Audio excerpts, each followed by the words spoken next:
Your day starts by sharpening the same razor you'll use to shave a nobleman's face and later amputate a peasant's gangrenous arm. The church forbids real doctors from cutting into human flesh, so the bloody work falls to you, the neighborhood. Barber who learns surgery by watching, practicing on corpses, and praying your patients survive long enough to pay their bills.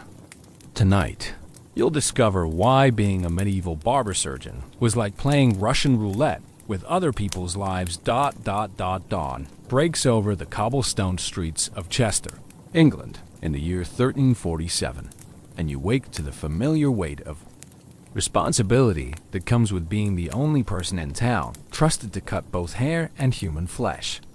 Your name is Thomas Fletcher, and you've inherited the most dangerous profession in medieval Europe, a trade that combines the mundane task of grooming with the life-or-death practice of surgery. Your shop sits on the ground floor of a narrow, three-story building on Baker Street, identifiable to passersby by the iconic red and white striped pole that hangs outside your door. Most people assume the colors are merely decorative, but you know the grim truth behind the symbolism. The red represents the blood you spill daily in your surgical work, while the white symbolizes the bandages you wrap around wounds that may or may not heal properly. The interior of your shop reflects the strange duality of your profession. On one side, you have the civilized accoutrements of a respectable barber, wooden chairs with leather cushions, bronze mirrors that cost more than most peasants earn in a year, an array of combs, scissors, and razors that would be the envy of any grooming establishment in London. On the other side stands the surgical station that transforms your shop into something resembling a torture chamber. Wooden tables stained dark with old blood, leather restraints for holding down screaming patients, and a collection of saws, knives, and forceps that would make an executioner proud. The juxtaposition isn't merely practical. It's a reflection of the impossible position that barber-surgeons occupy in medieval society. The Catholic Church, which controls most aspects of medieval life, has decreed that physicians trained in universities cannot perform surgery because cutting into human flesh would violate their spiritual purity. This ecclesiastical prohibition has created a bizarre medical hierarchy where the most educated healers are forbidden from performing the procedures that might actually save lives, leaving such work to tradesmen like yourself who learned their craft through apprenticeship rather than formal education. As you begin your morning routine by stropping your razor against a leather belt, you reflect on the path that led you to this precarious profession. Your father, William Fletcher, was also a barber surgeon who died 3 years ago from an infection he contracted while amputating the leg of a merchant who'd been trampled by a horse. The irony wasn't lost on the community. A man who'd spent his life trying to heal others ultimately succumbed to the very dangers he'd helped countless patients survive. You inherited not only your father's tools and shop, but also his reputation and clientele. In a society where illiteracy is rare and formal medical training even rarer, reputation represents the primary currency of survival for a barber surgeon. Your father had built a practice based on competence, discretion, and reasonable prices. But maintaining that reputation requires skills that no apprenticeship can fully prepare you for. The first challenge of every day involves the careful maintenance of your tools. Medieval metallurgy produces instruments that are functional but far from reliable. Your razors require daily sharpening and careful handling to maintain edges sharp enough for precise work. Your surgical saws need constant cleaning to prevent rust that could introduce infection into wounds.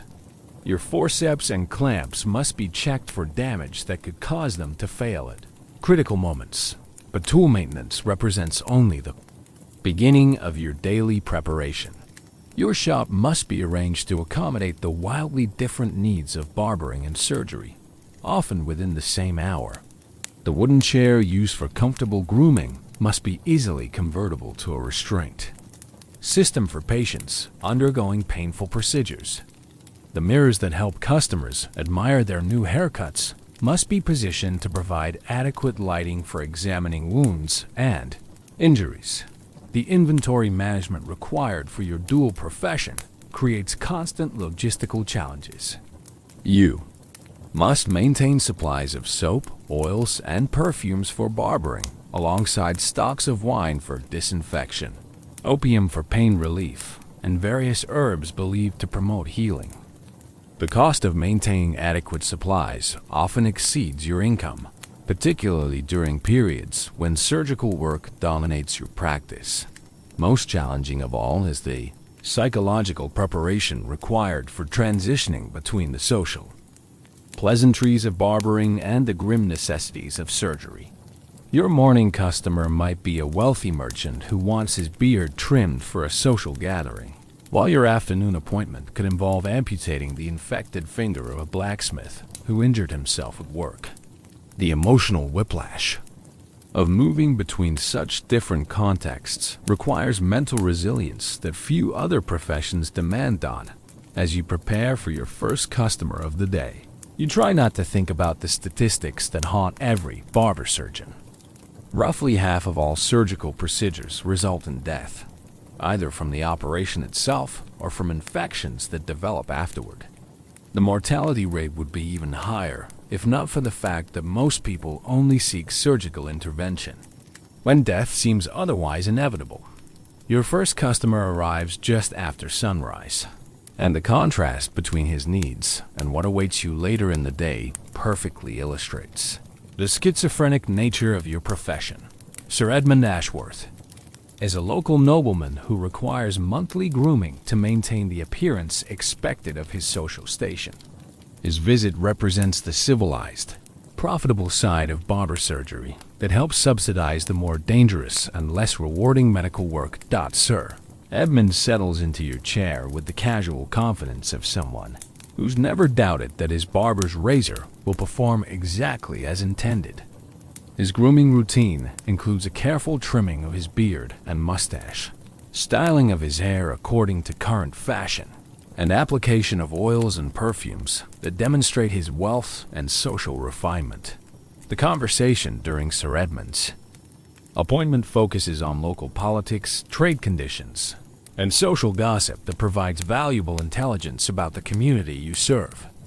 As a barber surgeon, you occupy a unique position in medieval society, trusted with intimate access to people from all social classes, while maintaining the discretion that keeps their secrets safe. This social intelligence often proves more valuable than direct payment for your services. Sir Edmund's grooming session proceeds smoothly, requiring skills that you've mastered through years of practice. The razor work demands steady hands and careful attention to the contours of his face, but the stakes are manageable. A minor nick might cause embarrassment and bleeding, but it won't threaten his life. The hair cutting requires an artistic eye and understanding of current fashion. The mistakes can be corrected or grown out over time. As you apply the final touches of oil and perfume to Sir Edmund's beard, you're already mentally preparing for the next appointment, which will require a completely different set of skills and emotional preparation. The contrast between the luxury of noble grooming and the desperation of surgical intervention represents one of the most challenging aspects of your profession.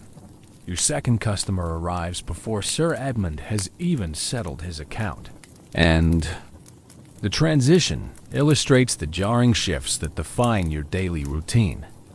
Margaret Blackwood is a tavern keeper whose husband was injured in a fight 3 days ago. The wound on his arm has become infected, and she's brought him to you as a last resort after the village-wise woman's herbal treatments proved ineffective.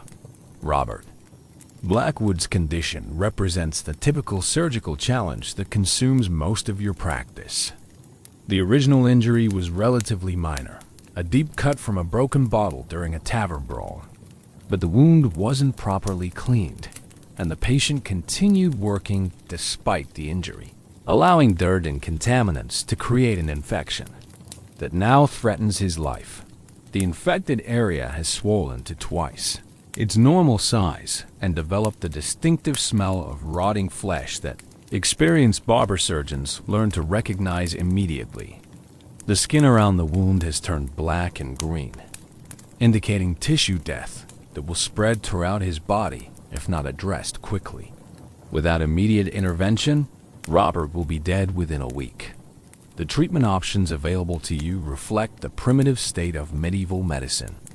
You could attempt to clean the wound and remove the infected tissue, but this procedure will be extremely painful and may not be successful if the infection has spread too extensively.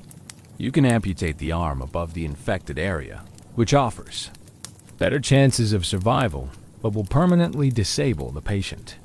Or you can recommend that the family prepare for Robert's death and focus on making his final days as comfortable as possible. The decision-making process involves factors that extend far beyond pure medical considerations. Robert's family depends on his physical labor for economic survival, so amputation might condemn them to poverty, even if it saves his life. The cost of extensive treatment could bankrupt the family regardless of the outcome. The pain involved in aggressive treatment might be worse than allowing the infection to run its course. After examining the wound and discussing options with Robert and Margaret, you recommend attempting to clean the infection before considering amputation. The procedure will require several hours and will be extremely painful, but it offers the best chance of preserving both Robert's life and his ability to work. The surgical intervention begins with administration of what pain relief you can provide. Your opium supplies are limited and expensive, so you rely primarily on strong wine and herbal preparations that provide minimal analgesic effect. Robert drinks as much wine as he can tolerate while you prepare your instruments and workspace. For the procedure, the actual surgery involves cutting away infected tissue until you reach areas that show signs of healthy blood flow. The process requires careful judgment about how much tissue to remove. Too little, and the infection will return. Too much, and you'll damage healthy areas unnecessarily. Medieval surgical instruments make this work particularly challenging, as they lack the precision and sharpness that would make such operations safer and more effective. Robert's screams during the procedure can be heard throughout the neighborhood, advertising to potential customers both your willingness to attempt difficult cases and the painful reality of medieval surgery. The psychological impact of performing such procedures affects not only the patients, but also the surgeon, who must maintain steady hands and clear judgment, while inflicting tremendous suffering on another human being. The surgery takes most of the morning and leaves both you and Robert exhausted. The immediate results appear promising. You've removed most of the obviously infected tissue, and the remaining areas show better blood flow. But the real test will come over the next few days as you monitor the wound for signs of returning infection or healing. The afternoon brings a succession of cases that illustrate the full range of challenges that medieval barber surgeons face on a daily basis. Each patient presents different problems that require not only medical knowledge, but also psychological insight, economic awareness, and social sensitivity that formal medical training rarely addresses. Your first afternoon customer is 7-year-old Thomas Miller, brought by his mother for treatment of a badly infected tooth that's been causing him agony for weeks. Dental work represents one of the most common and challenging aspects of barber surgery, combining the need for precision with the reality that you're working inside a patient's mouth using tools designed for much larger surgical procedures. Medieval understanding of dental health is primitive at best. Most people believe that tooth pain is caused by worms that burrow into the teeth, and treatments often focus on driving out these imaginary parasites rather than addressing the actual causes of infection. As a barber surgeon, you've developed more practical approaches based on observation and experience, but your techniques are still crude by any objective standard. Young Thomas's tooth is beyond saving. the infection has spread to the root and surrounding gum tissue, creating an abscess that threatens to spread throughout his jaw if not addressed immediately. The only effective treatment is extraction, but removing a badly infected tooth from a terrified child using medieval instruments presents challenges that test every aspect of your professional skills. The extraction procedure requires careful positioning of the patient, adequate restraint to prevent movement during the critical moments of the operation, and precise application of force to remove the tooth without damaging surrounding areas. Your tools for this work consist primarily of crude pliers and forceps that lack the refinement necessary for delicate oral surgery. Thomas's terror and pain make the procedure even more difficult, as his struggling interferes with your ability to maintain proper positioning and control. His mother's distress adds another layer of complexity, as you must provide reassurance and instruction while concentrating on the technical aspects of the extraction. The actual removal takes nearly an hour of careful work, during which Thomas experiences pain that would be considered torture under any other circumstances. The primitive anesthetics available provide minimal relief, and the physical trauma of the extraction creates additional suffering that will persist for days after the procedure. When the tooth finally comes free, the relief is enormous for everyone involved. The immediate reduction in Thomas's pain is obvious, and the removal of the infected tissue eliminates the threat of the infection spreading. But the extraction site will require careful monitoring and treatment to ensure proper healing and prevent secondary infections. Your second afternoon case involves Sarah Thompson, a young woman who suffered severe burns on her hands and arms while cooking over an open fire. Burn treatment represents one of the most challenging aspects of medieval medicine, as the understanding of how to promote healing while preventing infection is limited and often contradictory. Sarah's burns cover approximately 30% of her arms and hands, with varying degrees of severity that require different treatment approaches. The most severe areas have destroyed the skin completely, exposing underlying tissue that's extremely vulnerable to infection.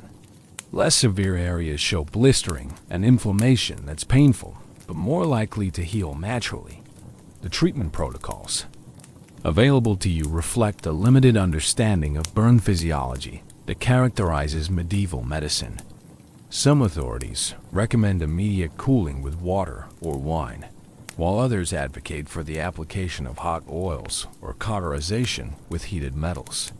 The lack of scientific method in medieval medicine means that treatment choices often depend more on tradition and superstition than on evidence of effectiveness. Your approach to Sarah's burns combines practical observation with techniques that you've seen work in previous cases. You begin by cleaning the affected areas with wine to remove debris and reduce the risk of infection. The cleaning process is extremely painful for Sarah, but it's essential for preventing complications that could threaten her life. After cleaning, you apply a mixture of honey and herbs that you found helpful for promoting healing in burn victims. The honey provides some antibacterial effect while creating a protective barrier over the wounds. The herbs include substances believed to reduce inflammation and promote tissue regeneration, though their actual effectiveness is questionable.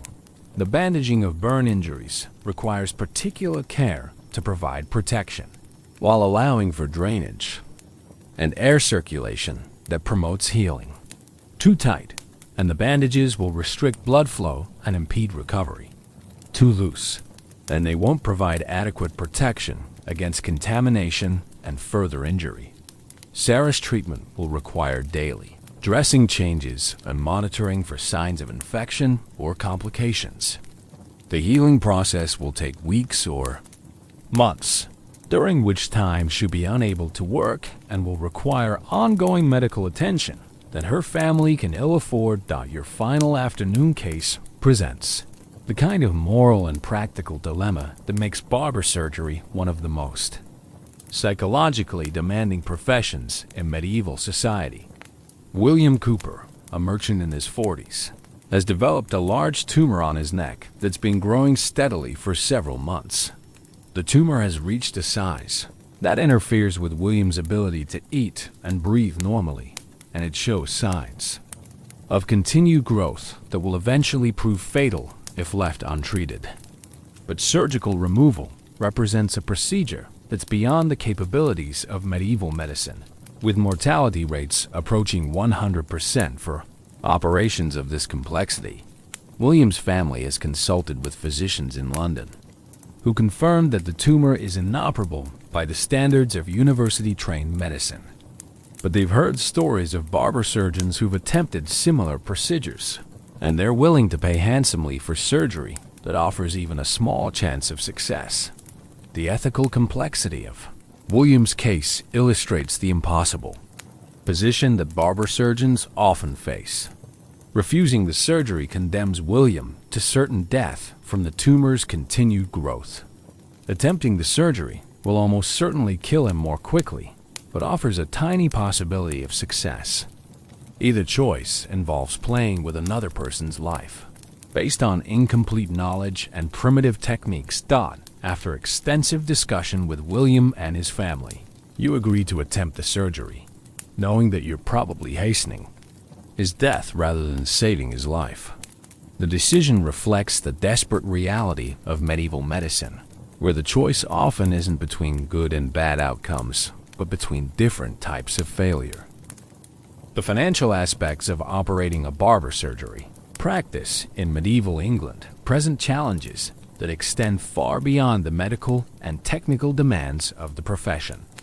Your economic survival depends on a complex balance of different types of work, varying payment methods, and careful management of expenses that can quickly spiral out of control. Barbering provides the most reliable source of income, as wealthy customers require regular grooming and are willing to pay predictable fees for services that carry minimal risk.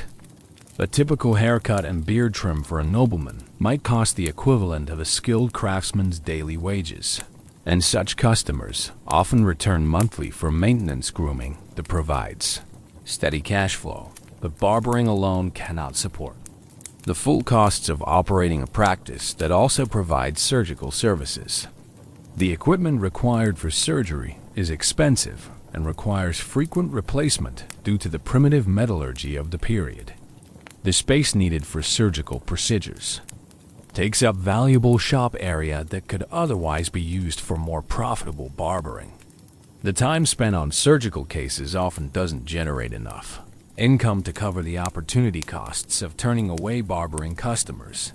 Surgical work presents a completely different economic model that's much more unpredictable and risky. Payments for surgery often come in forms other than cash: livestock, grain, household goods, or promises of future service. The actual value of such payments can be difficult to assess, and converting non-cash payments into usable resources often involves additional time and expense.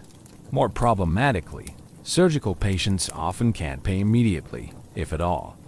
The people who need surgery are frequently poor, injured, or otherwise in economic distress that makes prompt payment impossible.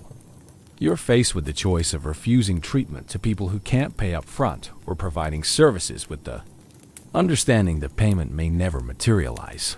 The moral obligation to provide life-saving treatment regardless of the patient's ability to pay conflicts directly with the economic necessity of maintaining a viable practice.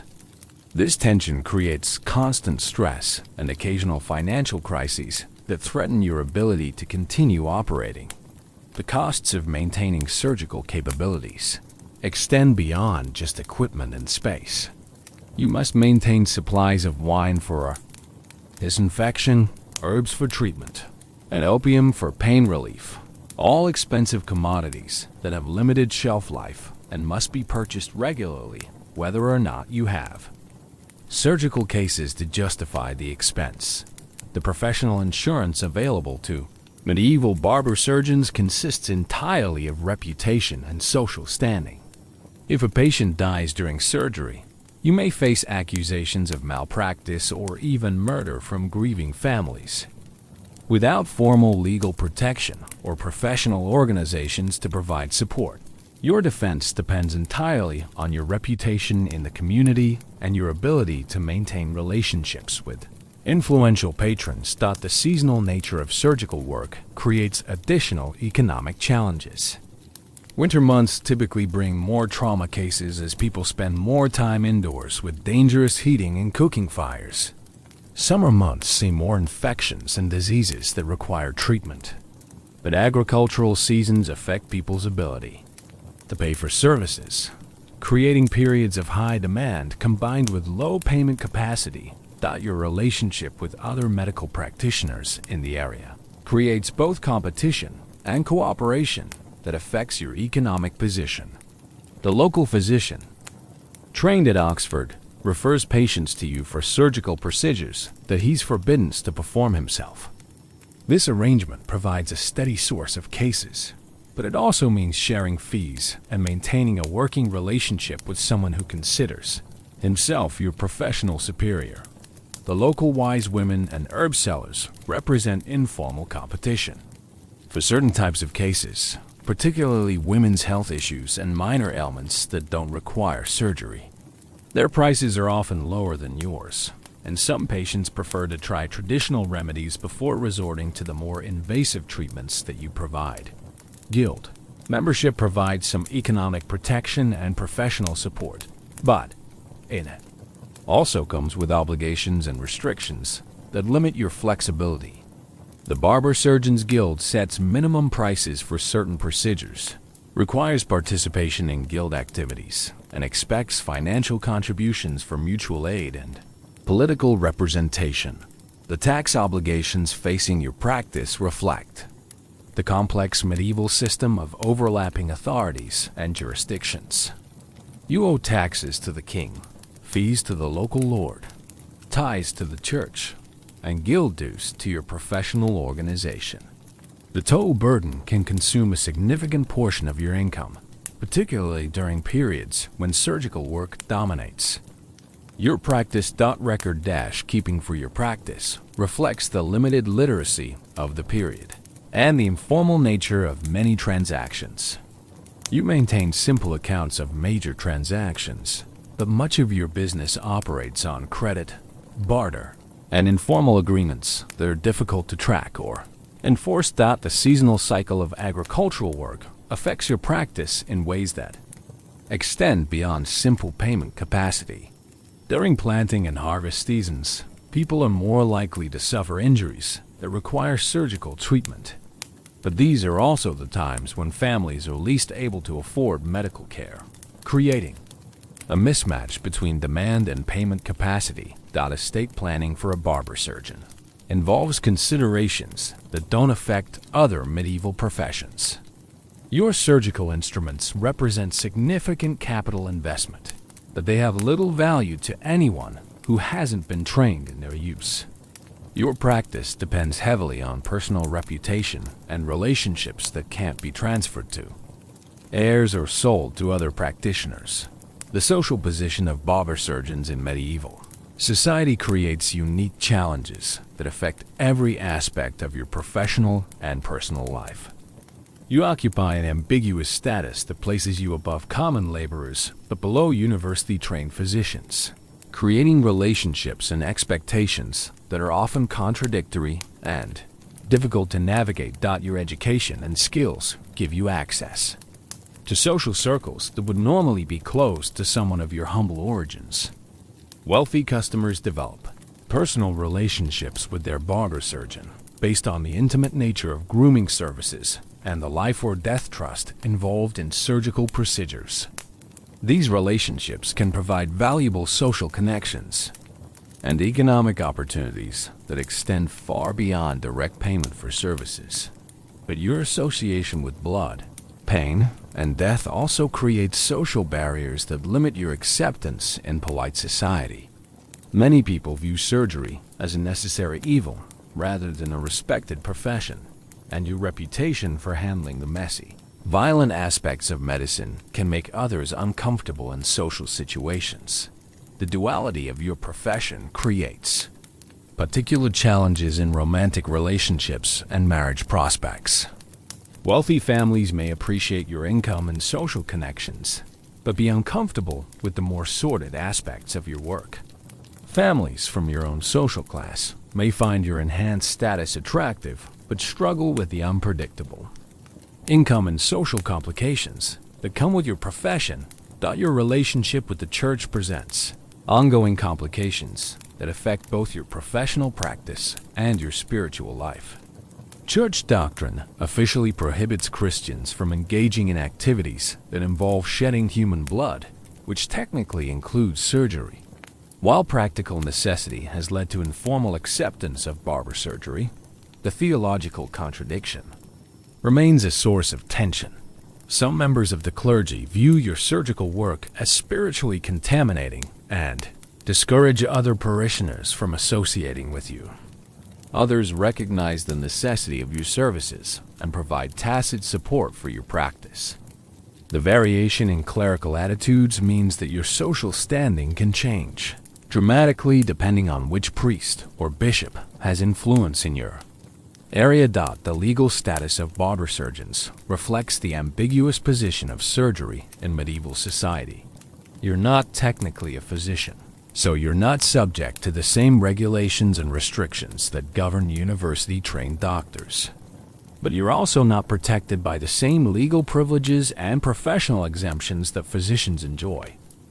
If a patient dies during surgery, you can be charged with murder or manslaughter, particularly if the family believes that you acted negligently or recklessly. Your defense would depend entirely on witness testimony about your competence and the patient's condition before treatment, with no formal professional standards or peer review to provide support. The relationship between barber surgeons and university-trained physicians involves complex dynamics of cooperation, competition, and mutual dependence. Physicians need barber surgeons to perform the surgical procedures that they're forbidden to do themselves. Barber surgeons benefit from physician referrals and the medical knowledge that formal education provides, but the relationship is also characterized by professional jealousy and class tension. Physicians often view barber surgeons as crude artisans who lack the theoretical knowledge necessary for sophisticated medical practice. Barber surgeons may resent the social status and economic advantages that physicians enjoy despite their inability to perform many essential medical procedures. Your interactions with other members of the medical community, apothecaries, midwives, bone setters, and various folk healers, involve careful navigation of professional boundaries and territorial disputes. Each group has areas of expertise and traditional authority that others must respect to maintain working relationships. The social expectations placed on barber surgeons extend beyond professional competence to include moral and behavioral standards that reflect your position as someone trusted with intimate access to people's bodies and lives. You're expected to maintain discretion about patient information, demonstrate reliability in emergency situations, and exhibit the kind of moral character that justifies the trust placed in you. Public perceptions of your profession are influenced by both the essential nature of your services and the frequently gruesome reality of medieval surgery. People need what you provide, but they're often disturbed by witnessing or hearing about the procedures that you perform. This creates a relationship of grateful dependence combined with fearful avoidance. The gender dynamics surrounding your profession create additional social complications. Most of your surgical patients are men, as women typically seek care from midwives and female healers for most medical issues. But barbering services are exclusively male, creating a practice that serves different gender populations for different types of services. Your interactions with female patients require careful attention to social proprieties and religious restrictions. Examining or treating women's bodies can lead to accusations of impropriety or worse, particularly if treatment outcomes are poor. The presence of female relatives or community witnesses during treatment of women patients is often necessary for your own protection. The training and apprenticeship system for barber-surgeons creates lifelong relationships with masters and students that influence your social network and professional standing. Your reputation reflects not only your own competence, but also the quality of your training and the achievements of others associated with your professional lineage. Community events and social gatherings provide opportunities to maintain relationships and build reputation, but they also create situations where your professional identity can become awkward or problematic. Discussions of your work may make others uncomfortable, while avoiding such discussions can seem secretive or antisocial. The instruments that define your profession represent a collection of implements that would be equally at home in a torture chamber, a kitchen, or a carpenter's workshop. Medieval metallurgy and manufacturing techniques produce tools that are functional but crude, requiring constant maintenance and careful handling to achieve results that even approach modern standards of precision and safety. Your razor collection represents the most refined instruments in your possession, crafted by skilled metalworkers who understand the specific requirements of cutting human hair and flesh. Each razor requires daily maintenance to keep its edge sharp enough for precision work, involving careful stropping against leather and periodic grinding to remove nicks and restore proper geometry. The quality of razor steel varies enormously depending on the source and cost of the instruments. Your finest razors, used primarily for wealthy customers and delicate surgical work, are made from steel that approaches the quality of modern tools. But the majority of your instruments are made from inferior metal that dulls quickly and is prone to chipping or breaking under stress. Your surgical knives range from small scalpels used for precise incisions to large cutting implements, designed for major operations like amputations. The smaller knives require the same careful maintenance as razors, while the larger implements must be sturdy enough to cut through bone and thick tissue without breaking. The saws used for amputations and bone cutting are perhaps the most frightening tools in your collection. Medieval saw technology produces instruments with crude teeth and poor steel that make clean cuts difficult to achieve. The physical effort required to use these saws effectively often exceeds what a single person can provide, requiring assistance to help maintain pressure and control during operations, forceps and clamps for gripping and holding tissue during surgery are made from bronze or iron that lacks the spring tension and precision fit of modern instruments. Many of these tools are adapted from other trades, blacksmithing, jewelry making, or kitchen work, rather than being designed specifically for medical use. Your collection of drills and boring tools for trepanation, drilling holes in skulls to relieve pressure or release evil spirits, represents some of the most specialized and dangerous instruments in medieval medicine.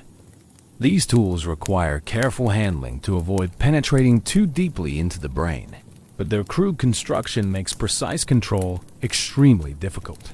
Cauterization tools for sealing wounds and stopping bleeding consist primarily of iron.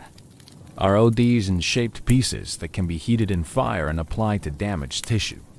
The temperature control available with these primitive tools makes it easy to cause more damage than healing, but cauterization often represents the only effective method for controlling severe bleeding. Your needles and thread for suturing wounds are made from materials that would be considered inadequate by any modern standard.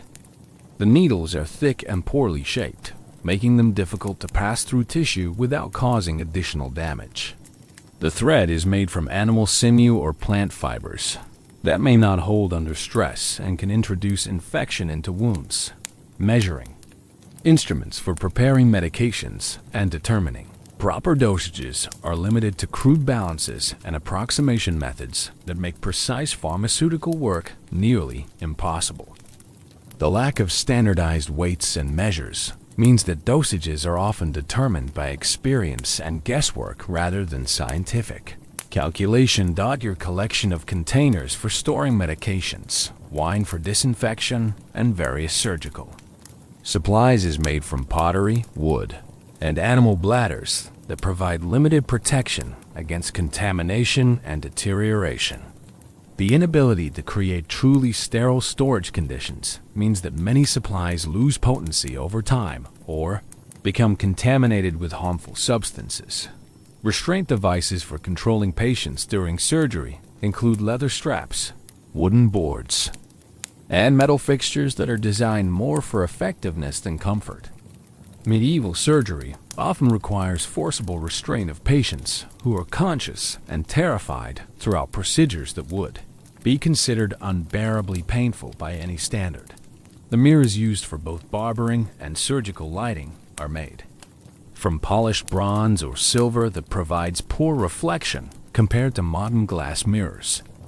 The lighting quality available from these mirrors is often inadequate for detailed surgical work, particularly during winter months when natural light is limited. Your furniture and workspace equipment includes adjustable chairs and tables that can be configured for different types of procedures, but the mechanical sophistication of these pieces is limited by medieval woodworking and metalworking capabilities.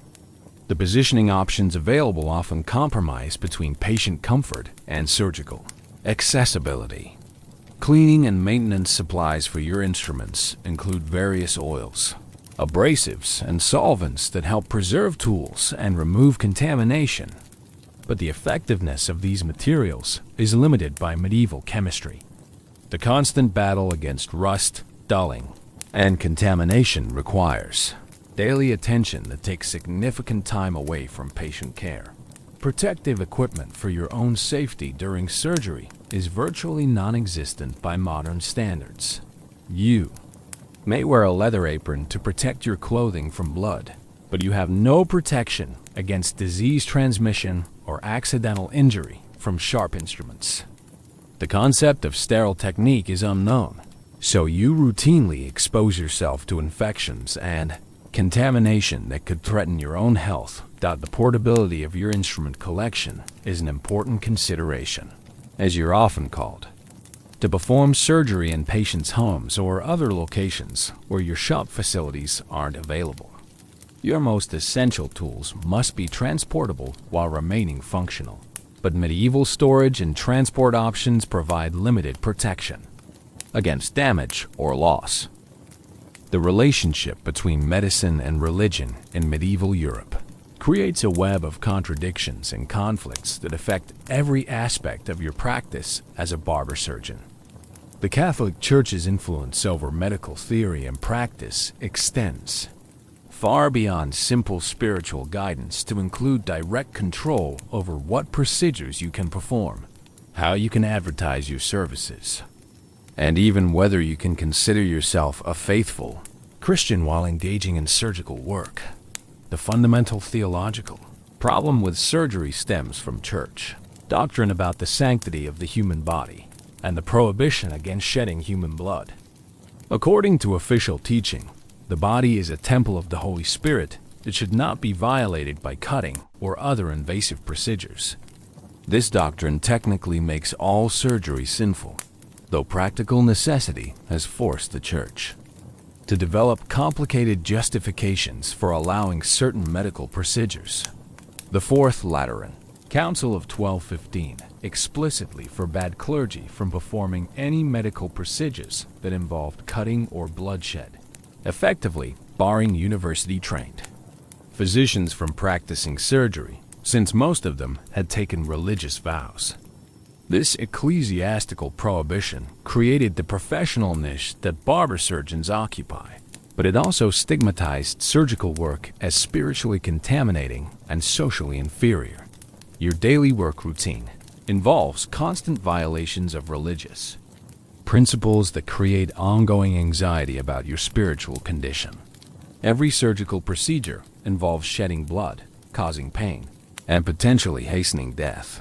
All activities that church teaching suggests are incompatible with Christian virtue. The contradiction between your professional obligations and your religious beliefs creates psychological stress that affects your relationships with both patients and clergy. The church's attitude toward pain management presents another area of theological conflict. Official doctrine suggests that suffering serves spiritual purposes and that attempts to reduce pain may interfere with God's plan for testing or purifying souls. This teaching creates moral uncertainty about using the limited pain relief methods available to you, as providing comfort to patients might be considered interference with divine will. The question of when to attempt surgery versus when to allow natural death involves theological considerations that extend beyond pure medical judgment. Church teaching emphasizes acceptance of God's will and preparation for afterlife, rather than aggressive intervention to preserve earthly existence. Your decision to recommend surgery might be interpreted as rejecting divine authority in favor of human pride and presumption, that the administration of last rites and other spiritual preparations for death often conflicts with surgical intervention in ways that create impossible timing dilemmas. If you recommend surgery, should the patient receive last rites first in case the operation fails? But receiving last rites might undermine the patient's confidence and will to survive. If surgery is successful, was receiving last rites premature and possibly spiritually harmful? Your professional relationships with local clergy range from supportive cooperation to outright hostility, depending on individual priests' interpretations of church doctrine and their personal attitudes toward medical intervention. Some priests appreciate your role in preserving life and reducing suffering, while others view your work as interference with divine providence that demonstrates lack of faith and humility. The church's control over medical education affects your professional development in ways that limit your ability to improve your surgical techniques. The medical texts available for study are primarily works by ancient authorities like Galen and Hippocrates, interpreted through Christian theological filters that emphasize spiritual over physical healing. Experimental approaches or innovations that contradict established teaching are discouraged or forbidden. Your participation in religious observances requires careful navigation of spiritual requirements that may conflict with professional demands. Sunday masses and religious holidays are theoretically mandatory for all Christians, but medical emergencies don't respect religious schedules. Missing religious services to treat patients can lead to criticism from clergy and community members who question your spiritual priorities. The church's attitude toward women's bodies and reproductive health creates particular complications for treating female patients.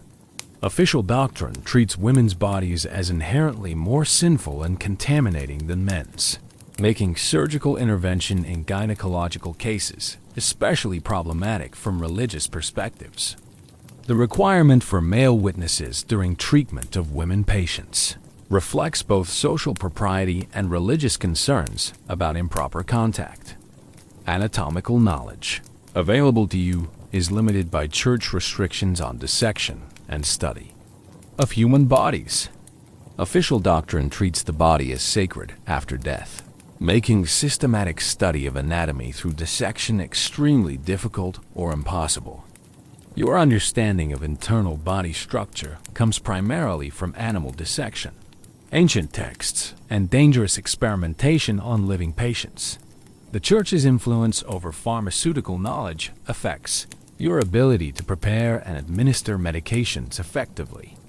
Many traditional remedies involve ingredients or preparation methods that are associated with pagan or folk religious practices that the church considers heretical. The line between acceptable medicine and forbidden witchcraft is often unclear and constantly shifting.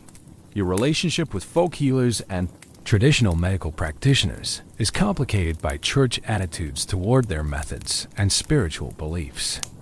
Many effective treatments involve techniques that are dismissed as superstition or condemned as demonic by religious authorities. Collaborating with such practitioners could expose you to accusations of heresy or witchcraft. The question of whether to treat patients who are considered spiritually unclean or socially unacceptable presents ongoing moral dilemmas. Church teaching emphasizes charity and care for the poor and outcast, but social pressures and economic realities often discourage providing services to people who can't pay or whose conditions are considered shameful or contaminating. The church's control over record keeping and documentation affects your ability to maintain detailed accounts of surgical procedures and outcomes. Writing about medical procedures in ways that emphasize human skill and knowledge rather than divine intervention could be interpreted as prideful or blasphemous. The lack of detailed medical records limits your ability to learn from experience and improve techniques. Your education as a barber-surgeon follows a path that bears little resemblance to modern medical training. Without universities willing to teach surgical techniques or formal programs for developing practical skills, your professional development depends on a combination of apprenticeship, observation, experimentation, and dangerous trial and error. Learning that puts both you and your patients at constant risk. Your formal training began at age 14 when your father arranged an apprenticeship with Master Gregory Whitmore, the most respected barber surgeon in Chester. The apprenticeship lasted 7 years, during which you lived in Master Gregory's household and learned the trade through direct observation and gradually increasing participation in actual procedures.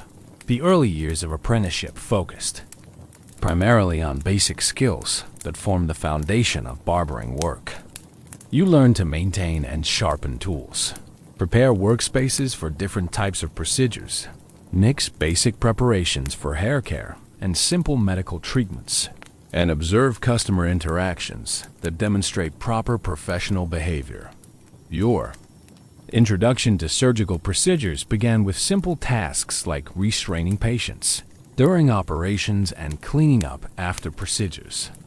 These experiences provided graphic exposure to the realities of medieval surgery, the screaming of patients undergoing operations without effective anesthesia, the massive blood loss that accompanied major procedures, and the frequent deaths that followed even relatively simple operations. The progression from observation to participation in surgical work followed. No systematic curriculum or standardized training program. Master Gregory allowed you to attempt increasingly complex procedures based on his assessment of your competence and reliability. But these judgments were entirely subjective and often influenced by practical considerations like workload and customer demands. Your first independent surgical procedure was the extraction of an infected tooth from a young apprentice whose master couldn't afford the services of a more experienced practitioner. The operation was successful, but the experience taught you how little you actually understood about the anatomy of the mouth and the potential complications that could arise from even simple dental work. The transition from apprentice to independent practitioner occurred gradually over several years as Master Gregory allowed you to handle more cases independently while maintaining oversight and responsibility for difficult or dangerous procedures. This gradual transfer of responsibility provided valuable experience, but also exposed patients to elevated risks during your learning phase. The medical knowledge available to support your practical training comes primarily from ancient texts that have been copied and recopied for centuries, introducing errors and distortions that make reliable learning difficult. The major authorities, Galen, Hippocrates, and various Arabic physicians, provide theoretical frameworks that often contradict your practical observations. Anatomical knowledge remains severely limited by religious prohibitions against human dissection and the practical difficulties of obtaining cadavers for study. Your understanding of internal body structure comes primarily from animal dissection, which provides useful but imperfect information about human anatomy. The pharmaceutical knowledge that supports your medical practice combines traditional folk remedies, classical medical authorities, and personal experimentation with various substances. The lack of standardized preparations and dosage guidelines means that medication practices are often based on guesswork and trial and error, approaches that put patients at risk. Your continuing education after completing apprenticeship depends primarily on informal networks of barber-surgeons who share information about techniques, treatments, and outcomes. Guild meetings provide opportunities for professional development, but the quality and reliability of information exchanged varies enormously. The experimental aspects of your practice involve constant attempts to improve techniques and develop new approaches to common problems. These experiments are conducted on real patients with real consequences, as there are no opportunities for safe practice or controlled testing of new methods. Record keeping for tracking the outcomes of different treatments and procedures is limited by your literacy skills and the practical demands of daily practice. You maintain simple notes about major cases, but systematic documentation that could support learning and improvement is rare. The feedback mechanisms for evaluating your professional performance are primarily immediate and dramatic. Patients either survive procedures or they don't. The lack of follow-up care or long-term outcome tracking means that you often don't know whether your treatments actually helped patients or simply postponed negative outcomes. Your understanding of disease causation and treatment theory is influenced by medieval concepts like the four humors, astrological influences, and divine intervention that may not correspond to actual biological processes. These theoretical frameworks affect your diagnostic and treatment decisions in ways that may help or harm patients. The practical skills required for successful surgery, steady hands, good judgment under pressure, effective communication with frightened patients, must be developed through experience that involves real risks for both patients and practitioners. There are no simulators or practice opportunities that allow safe skill development. The ethical framework that guides your medical practice develops through personal experience and community expectations rather than formal professional standards or systematic ethical training. Your understanding of proper professional behavior comes from observation of other practitioners and trial and error, learning about what approaches work in your community, the business skills required for operating a successful practice, pricing services, managing inventory, collecting payments, maintaining customer relationships must be learned alongside medical skills through practical experience that involves financial risks and potential professional failure. The rhythm of daily life as a barber surgeon creates a routine that's both predictable and constantly interrupted by medical emergencies that demand immediate attention regardless of scheduling or personal convenience. Your days begin before dawn and often extend well into the night, depending on the medical crises that arise and the social obligations that come with your professional position. Your morning routine starts with the careful maintenance of tools and workspace that's essential for safe and effective practice. Each razor must be stropped and tested for sharpness. Surgical instruments must be cleaned and inspected for damage, and medications must be checked for potency and contamination. This daily maintenance takes approximately an hour, but represents time that could be spent on income-generating activities. The first customers of the day are typically wealthy patrons who prefer early appointments that don't conflict with their business activities. These barbering sessions provide reliable income and pleasant working conditions, but they also create scheduling constraints that limit your flexibility for handling medical emergencies that arise during peak grooming hours. Mid-morning often brings the first surgical cases of the day, as people who've been suffering through the night finally seek professional help for conditions that have become unbearable. These cases frequently involve dental emergencies, infected wounds, or injuries that occurred during nighttime activities and weren't properly treated initially. The transition from barbering to surgery requires rapid reorganization of your workspace and mental attitude. The comfortable, social atmosphere of grooming services must be replaced by the focused intensity required for potentially life-threatening medical procedures. This psychological switching creates stress that accumulates throughout days that involve multiple transitions.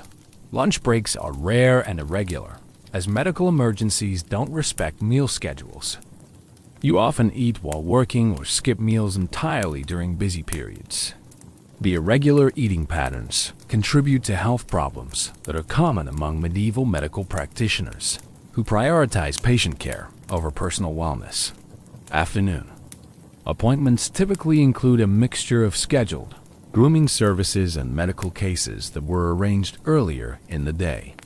The predictable nature of scheduled work allows for better preparation and resource allocation, but it also creates pressure to complete procedures quickly to accommodate subsequent appointments.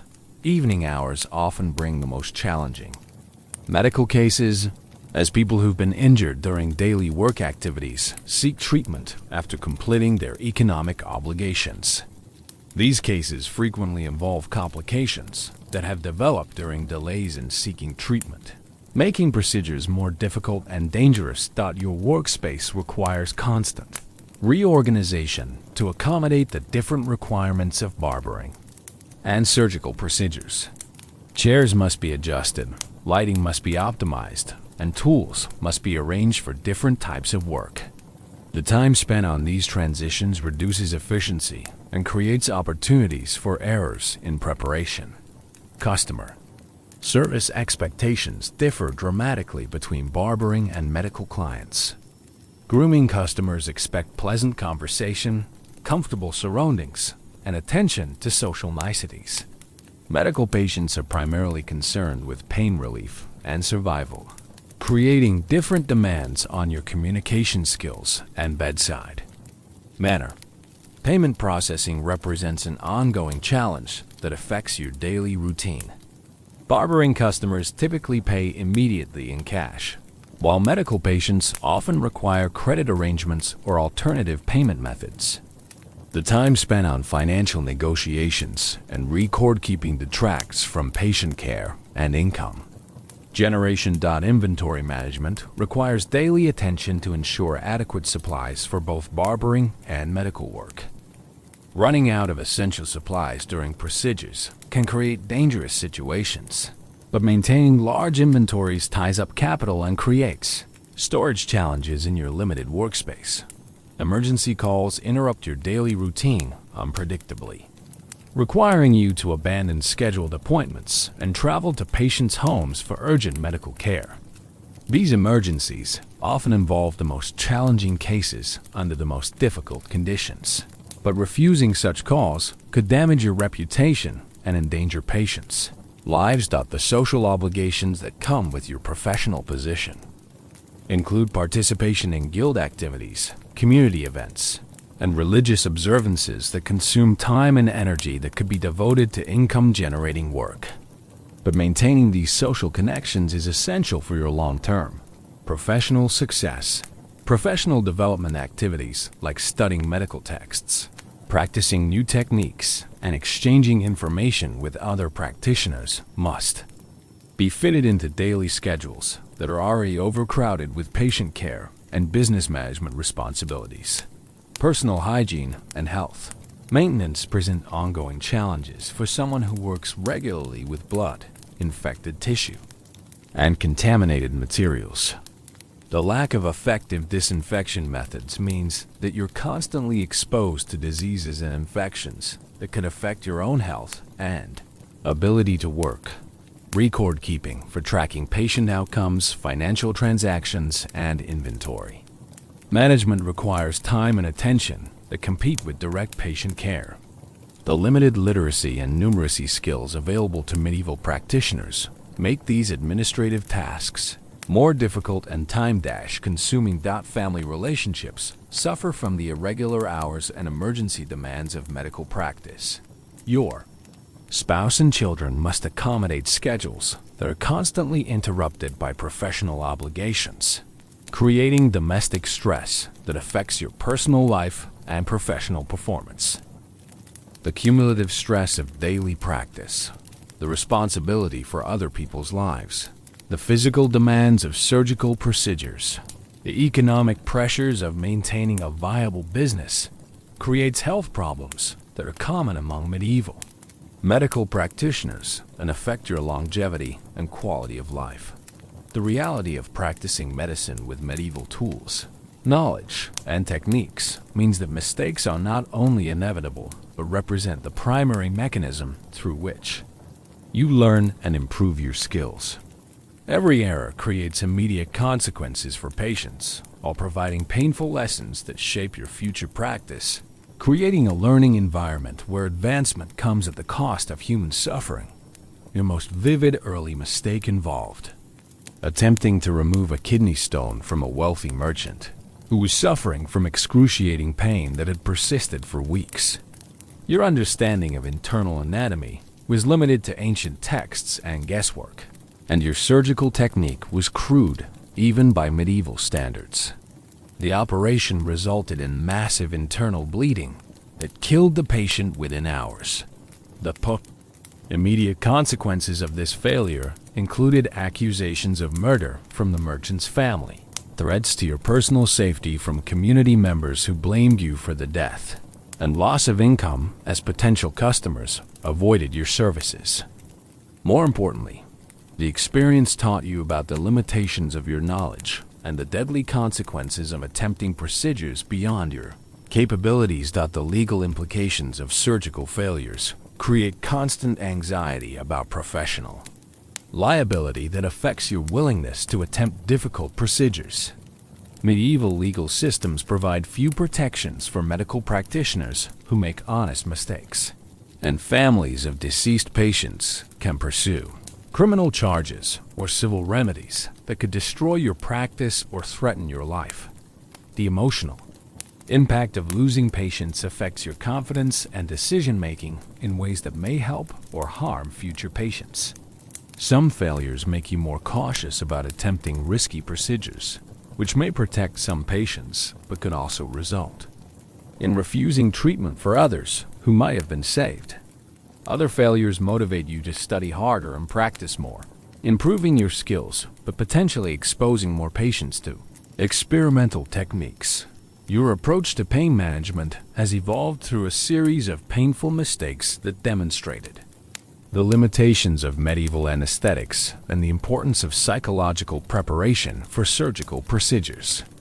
Early attempts to provide adequate pain relief often resulted in overdoses that were more dangerous than the original conditions, teaching you to be more conservative with pharmaceutical interventions.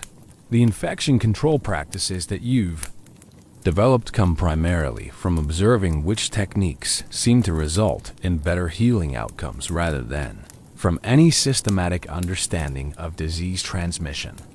The lack of germ theory means that your efforts to promote healing are often misdirected or counterproductive. But experience has taught you some practices that appear to help patients recover. Diagnostic mistakes represent another category of error that affects your practice regularly.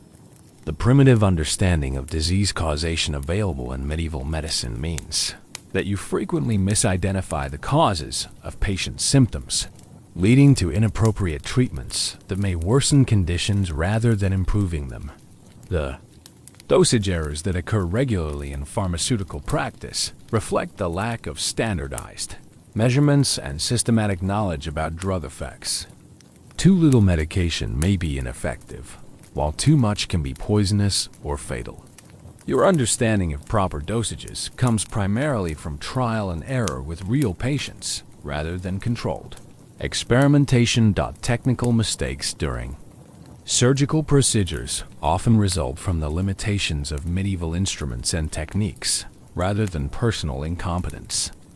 Saws that break during amputations, sutures that fail after operations, and instruments that prove inadequate for specific procedures create complications that must be managed in real time with limited resources.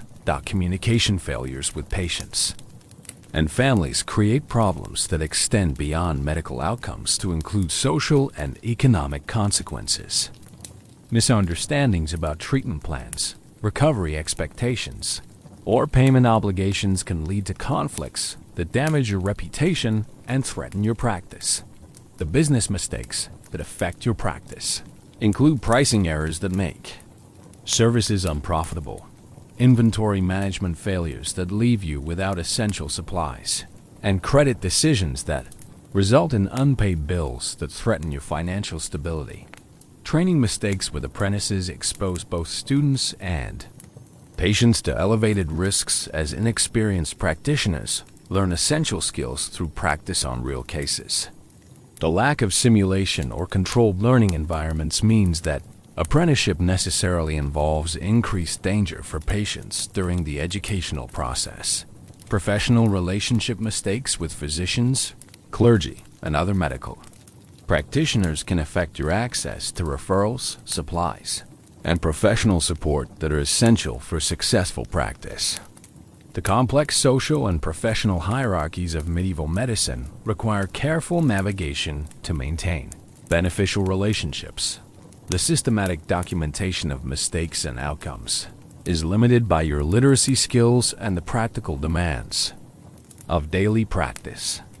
Without detailed records, it's difficult to identify patterns in errors or track improvements in techniques over time. Learning from other practitioners. Mistakes depends on informal professional networks and guild activities that provide opportunities for sharing information about treatments and outcomes. The quality and reliability of such information varies enormously, and some shared knowledge may be more harmful than helpful. The psychological coping mechanisms that you've developed for dealing with professional failures include rationalization, techniques that help maintain confidence while potentially interfering with objective assessment of performance. The balance between self-confidence and realistic humility affects your willingness to attempt challenging cases and your ability to learn from errors. The ethical framework that guides your response to mistakes has evolved through experience, rather than formal training, leading to practices that may not always serve patients' best interests or promote professional development. The lack of systematic ethical guidelines means that your responses to errors are often improvised and inconsistent. The medieval medical marketplace includes a diverse array of practitioners who compete with barber-surgeons for patients and income, while sometimes providing collaboration and professional support. Understanding and navigating these relationships requires political skills that extend far beyond medical competence and can significantly affect your professional success and survival. University-trained physicians represent the highest status. Medical practitioners in medieval society, possessing formal education and theoretical knowledge that commands respect and high fees.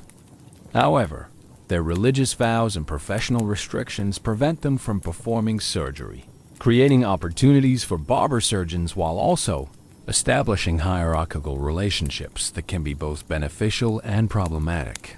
Your relationship with Dr. William Ashford, the local university-trained physician, illustrates the complex dynamics between different types of medical practitioners.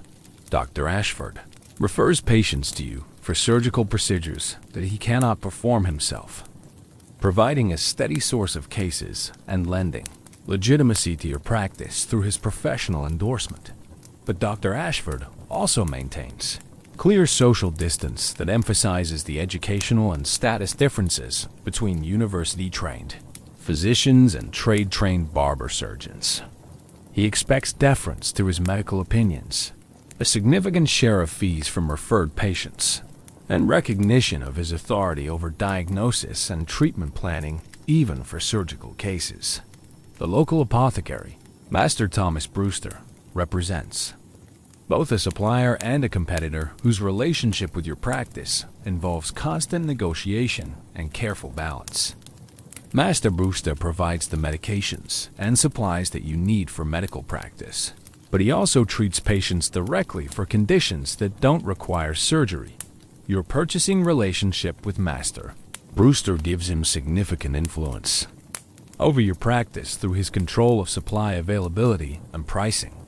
During periods when you're behind on payments or when supplies are scarce, he may prioritize other customers or charge premium prices that affect your ability to treat patients effectively.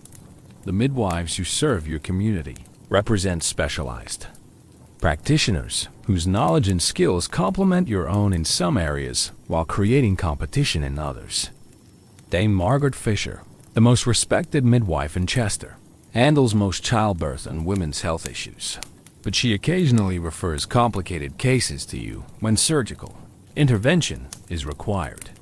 The professional relationship with Dame Margaret requires careful attention to gender dynamics and social expectations that govern interactions between male and female medical practitioners.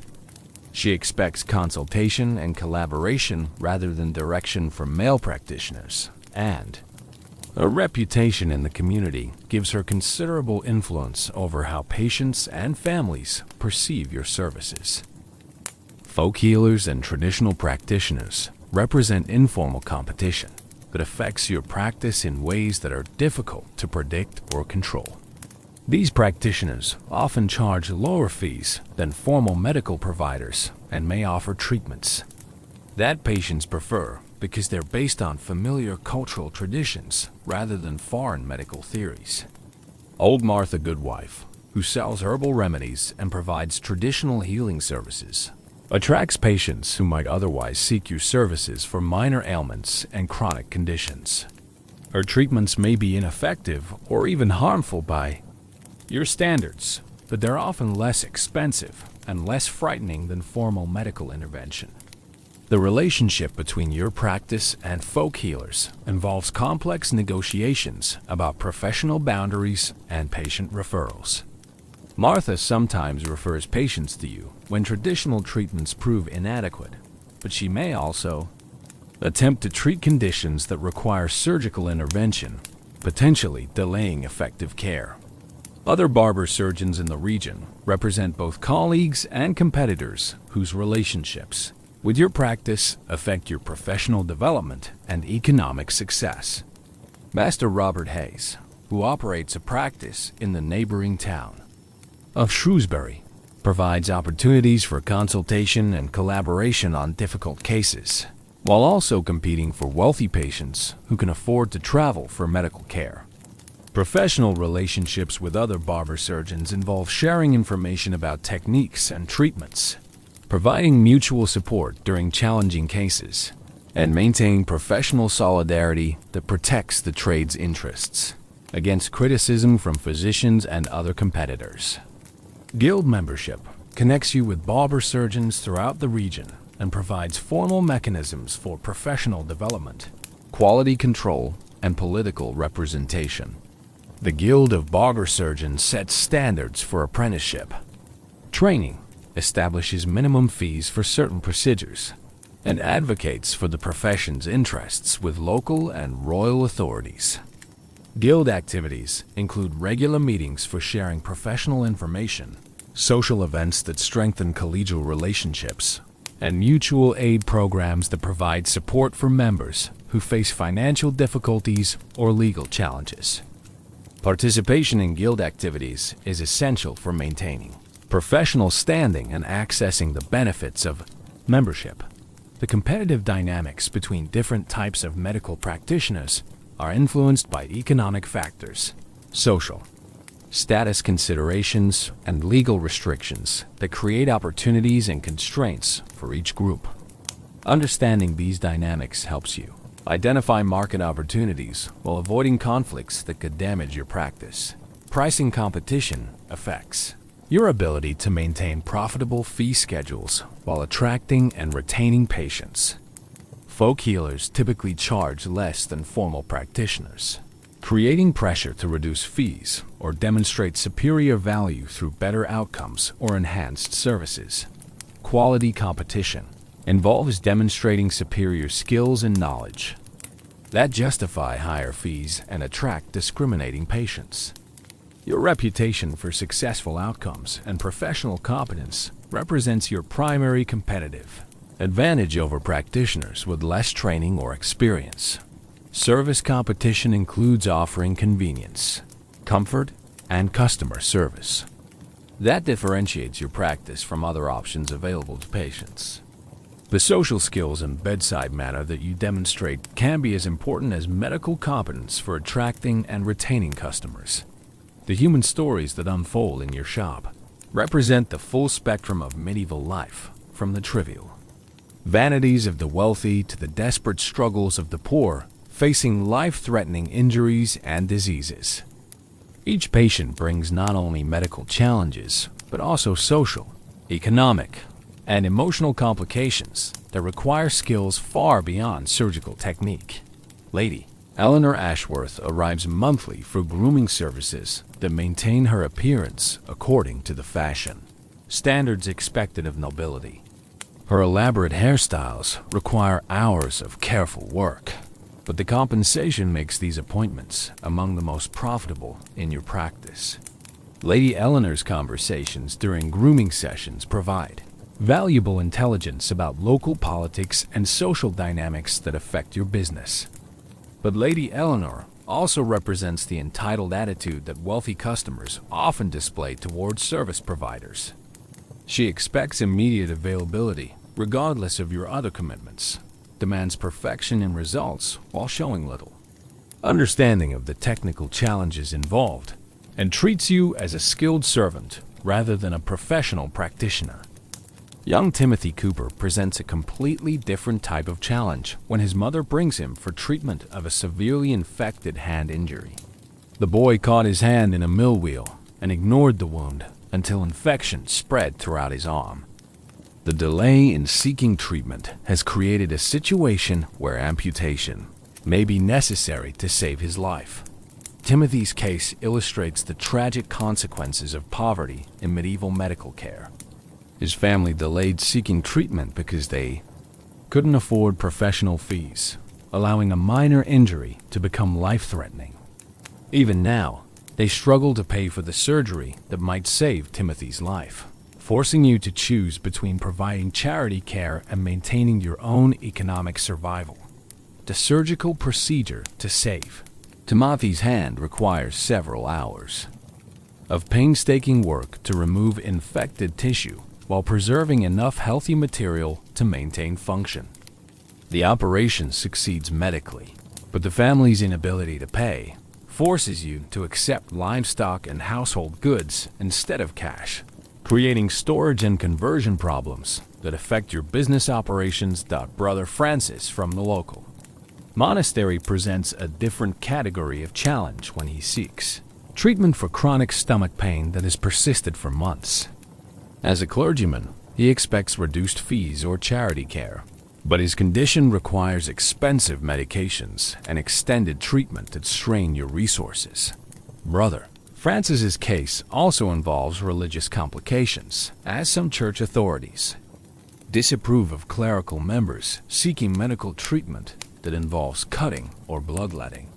Your decision to provide care could be interpreted as encouraging clerical disobedience, while refusing treatment could damage your relationship with the church. The diagnostic challenges presented by Brother Francis's condition highlight the limitations of medieval medical knowledge. His symptoms could indicate several different diseases, but your diagnostic tools and techniques provide insufficient information for confident identification of the underlying problem.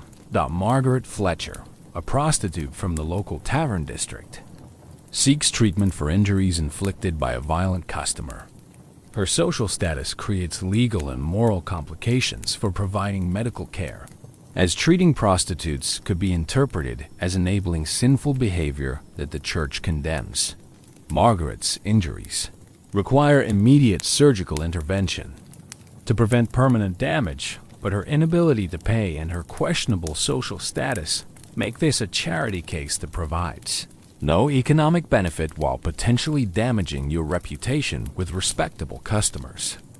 The medical complications of treating prostitutes include exposure to venereal diseases and other conditions that are more common among people engaged in risky sexual behavior. The lack of effective treatments for such conditions means that providing care often involves futile efforts that consume resources without producing positive outcomes. Master Edward Blackwood, a wealthy merchant, requests surgical removal of a facial growth that affects his appearance but poses no immediate health threat. The procedure is technically challenging and involves significant risks, but the potential compensation makes it financially attractive despite the medical uncertainty. Edward's case represents the ethical dilemmas that arise when patients request procedures that may not be medically necessary. The growth could be removed successfully, but the operation carries risks of disfigurement or death that may not be justified by the modest cosmetic benefits. The social pressure to provide cosmetic procedures for wealthy customers who can afford to pay premium fees conflicts with medical judgment about appropriate use of surgical intervention. Refusing the procedure could offend an important customer, while performing it could result in complications that damage your reputation. Old William Turner seeks treatment for a leg injury that refuses to heal properly despite weeks of care from folk healers and traditional remedies. His condition requires amputation to prevent the spread of infection, but his advanced age makes survival unlikely, even with successful surgery. William's case illustrates the difficult decisions about end-of-life care that barber-surgeons face regularly. Attempting surgery offers little chance of success and may simply prolong suffering, while refusing treatment condemns William to certain death from the spreading infection. The family dynamics surrounding William's case create additional complications, as different relatives disagree about whether to attempt surgery or focus on comfort care during his final days. Your recommendation influences not only William's medical treatment but also family relationships and economic decisions about medical expenses. Each patient's story involves unique combinations of medical, social, economic, and ethical factors that require judgment and skills that extend far beyond surgical technique. The cumulative impact of these human dramas shapes your understanding of medicine and your approach to professional practice in ways that formal education could never provide. The Guild of Barber-Surgeons represents both a source of professional support and a constraint on your individual practice that requires careful navigation of political relationships and economic obligations. Guild membership provides essential benefits including professional legitimacy, mutual aid, and collective bargaining power, but it also imposes restrictions and requirements that limit your autonomy and affect your profitability. The guild structure reflects the hierarchical nature of medieval society, with senior masters holding authority over journey-level practitioners and apprentices. Guild leadership positions are typically held by the most established and wealthy members, whose interests may not always align with those of newer or less successful practitioners. Master Geoffrey Whitmore, the current guildmaster, operates the largest barber surgery practice in the region and holds significant political influence with local authorities. His leadership style emphasizes traditional practices and conservative approaches to professional development that may limit opportunities for innovation or improvement in surgical techniques. The Guild's role in setting minimum fees for various procedures creates both benefits and problems for individual practitioners. Price floors prevent destructive competition that could drive fees below sustainable levels, but they also limit your ability to use pricing strategies to attract customers or respond to local market conditions. Professional standards established by the Guild include requirements for apprenticeship training, minimum experience levels for certain procedures, and quality expectations that members must maintain to avoid disciplinary action. These standards help maintain the profession's reputation, but may also prevent qualified practitioners from offering services that they're capable of providing. The Guild's political activities include lobbying local and royal authorities for favorable regulations, defending members against legal challenges, and negotiating relationships with other professional organizations. These activities require financial contributions from members and may involve positions on political issues that individual practitioners disagree with. Guild meetings provide opportunities for professional development through sharing of information about techniques, treatments, and business practices. Senior members often present cases and discuss approaches to challenging medical problems, creating informal educational opportunities that supplement formal apprenticeship training. The social aspects of Guild membership include participation in professional celebrations, mutual aid for members facing financial difficulties, and support networks that provide assistance during personal or professional crises. These relationships can be valuable for both professional development and personal security. Disciplinary procedures within the Guild address complaints about professional incompetence, ethical violations, or behavior that damages the profession's reputation. The Guild's authority to suspend or expel members represents significant power over individual practitioners' ability to continue working in their chosen profession. The mutual aid programs sponsored by the Guild provide financial assistance for members who suffer business losses, medical disabilities, or other circumstances that threaten their economic survival. These programs represent important social insurance in a society that provides few other safety nets for working people. Guild regulations about apprenticeship training affect your ability to take on students and shape the next generation of practitioners. The number of apprentices you're allowed to train, the length of training periods, and the standards that apprentices must meet are all subject to Guild oversight and approval. The relationship between the Barber-Surgeons Guild and other professional organizations creates opportunities for cooperation and sources of conflict that affect individual practitioners. Negotiations with physicians' organizations, apothecaries' guilds, and other medical groups establish boundaries between different types of practice that may help or hinder your business. Political representation through Guild activities provides collective influence over legislation and regulations that affect medical practice. The Guild's ability to advocate for favorable laws and oppose harmful restrictions may be more effective than individual practitioners' efforts to influence government policy.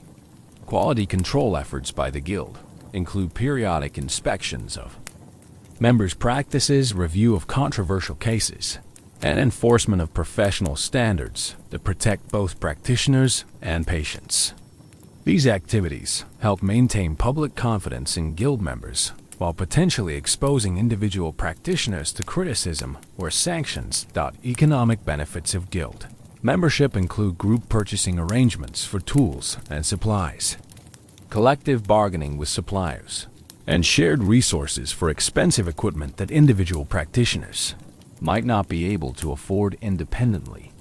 The Guild's role in resolving disputes between members provides alternative mechanisms for addressing professional conflicts without resorting to expensive and potentially damaging legal proceedings. Guild mediation and arbitration services help maintain collegial relationships while protecting the profession's reputation. Professional advancement within the Guild structure provides incentives for continued learning and skill development while offering recognition and status that enhance individual practitioners' reputations. Guild leadership positions represent both honor and responsibility that can significantly affect a practitioner's career development. The balance between Guild loyalty and individual autonomy creates ongoing tension for members who must weigh collective benefits against personal interests. The decisions you make about guild participation and compliance with guild policies affect both your professional standing and your business success. The changing seasons bring predictable patterns of medical challenges that require different skills, resources, and preparation strategies. Your practice must adapt constantly to seasonal variations in disease patterns, injury types, and patient populations while managing the economic and logistical complications that result from these cyclical changes. Winter months create the most dangerous and demanding period for medieval medical practice.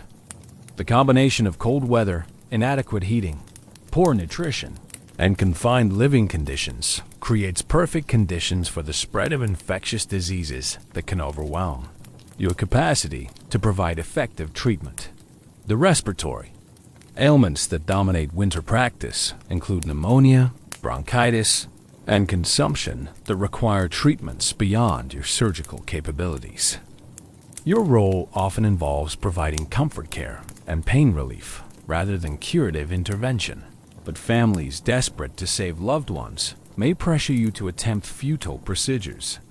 Burn injuries increase dramatically during winter months, as people rely on open fires for heating and cooking in poorly ventilated spaces. These cases often involve children who fall into fires or adults whose clothing catches flame from fireplace accidents. Burn treatment represents some of the most challenging work in medieval medicine, with poor outcomes even under the best circumstances. Frostbite and cold-related injuries require amputation procedures that are technically straightforward but emotionally difficult for both patients and practitioners.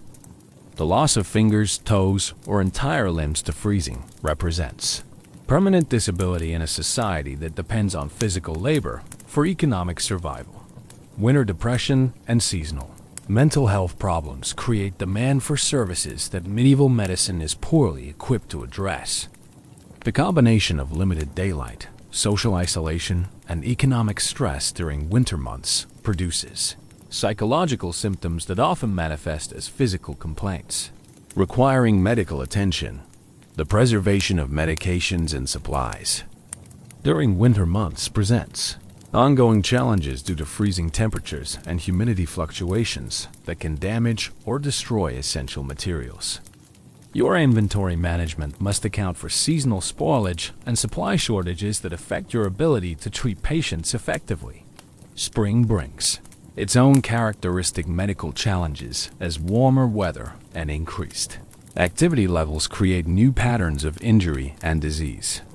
Agricultural accidents become more common as farmers return to field work after winter inactivity, often involving injuries from animals, tools, and machinery. The flooding that commonly occurs during spring months creates public health hazards, including contaminated water supplies, increased pest populations, and displacement of families from their homes. Your practice may be called upon to treat waterborne diseases and injuries related to flood damage and cleanup activities. Spring planting activities create increased demand for treatment of back injuries, muscle strains, and repetitive motion problems that result from intensive agricultural labor. These conditions often require ongoing care and rehabilitation that extends over weeks or months. The improved nutrition available during spring months after winter food shortages helps many patients recover more successfully from injuries and illnesses. But the seasonal variation in nutrition also means that winter patients often face complications that result from underlying malnutrition and weakened immune systems. Summer weather creates different medical challenges, including heat exhaustion, dehydration, and increased infection rates in wounds that are exposed to higher temperatures and humidity. Your surgical procedures must be modified to account for environmental conditions that affect healing and recovery. The agricultural activities that dominate summer months produce characteristic injury patterns, including cuts from harvesting tools, injuries from handling livestock, and accidents related to food processing and storage. These cases often occur during periods when patients can least afford to lose work time for medical treatment. Summer. Travel increases your exposure to patients from other regions who may carry diseases that are uncommon in your local area. These cases present diagnostic challenges and may introduce new health threats to your community. The preservation of medications during hot summer months requires different storage techniques and may necessitate more frequent replacement of spoiled supplies.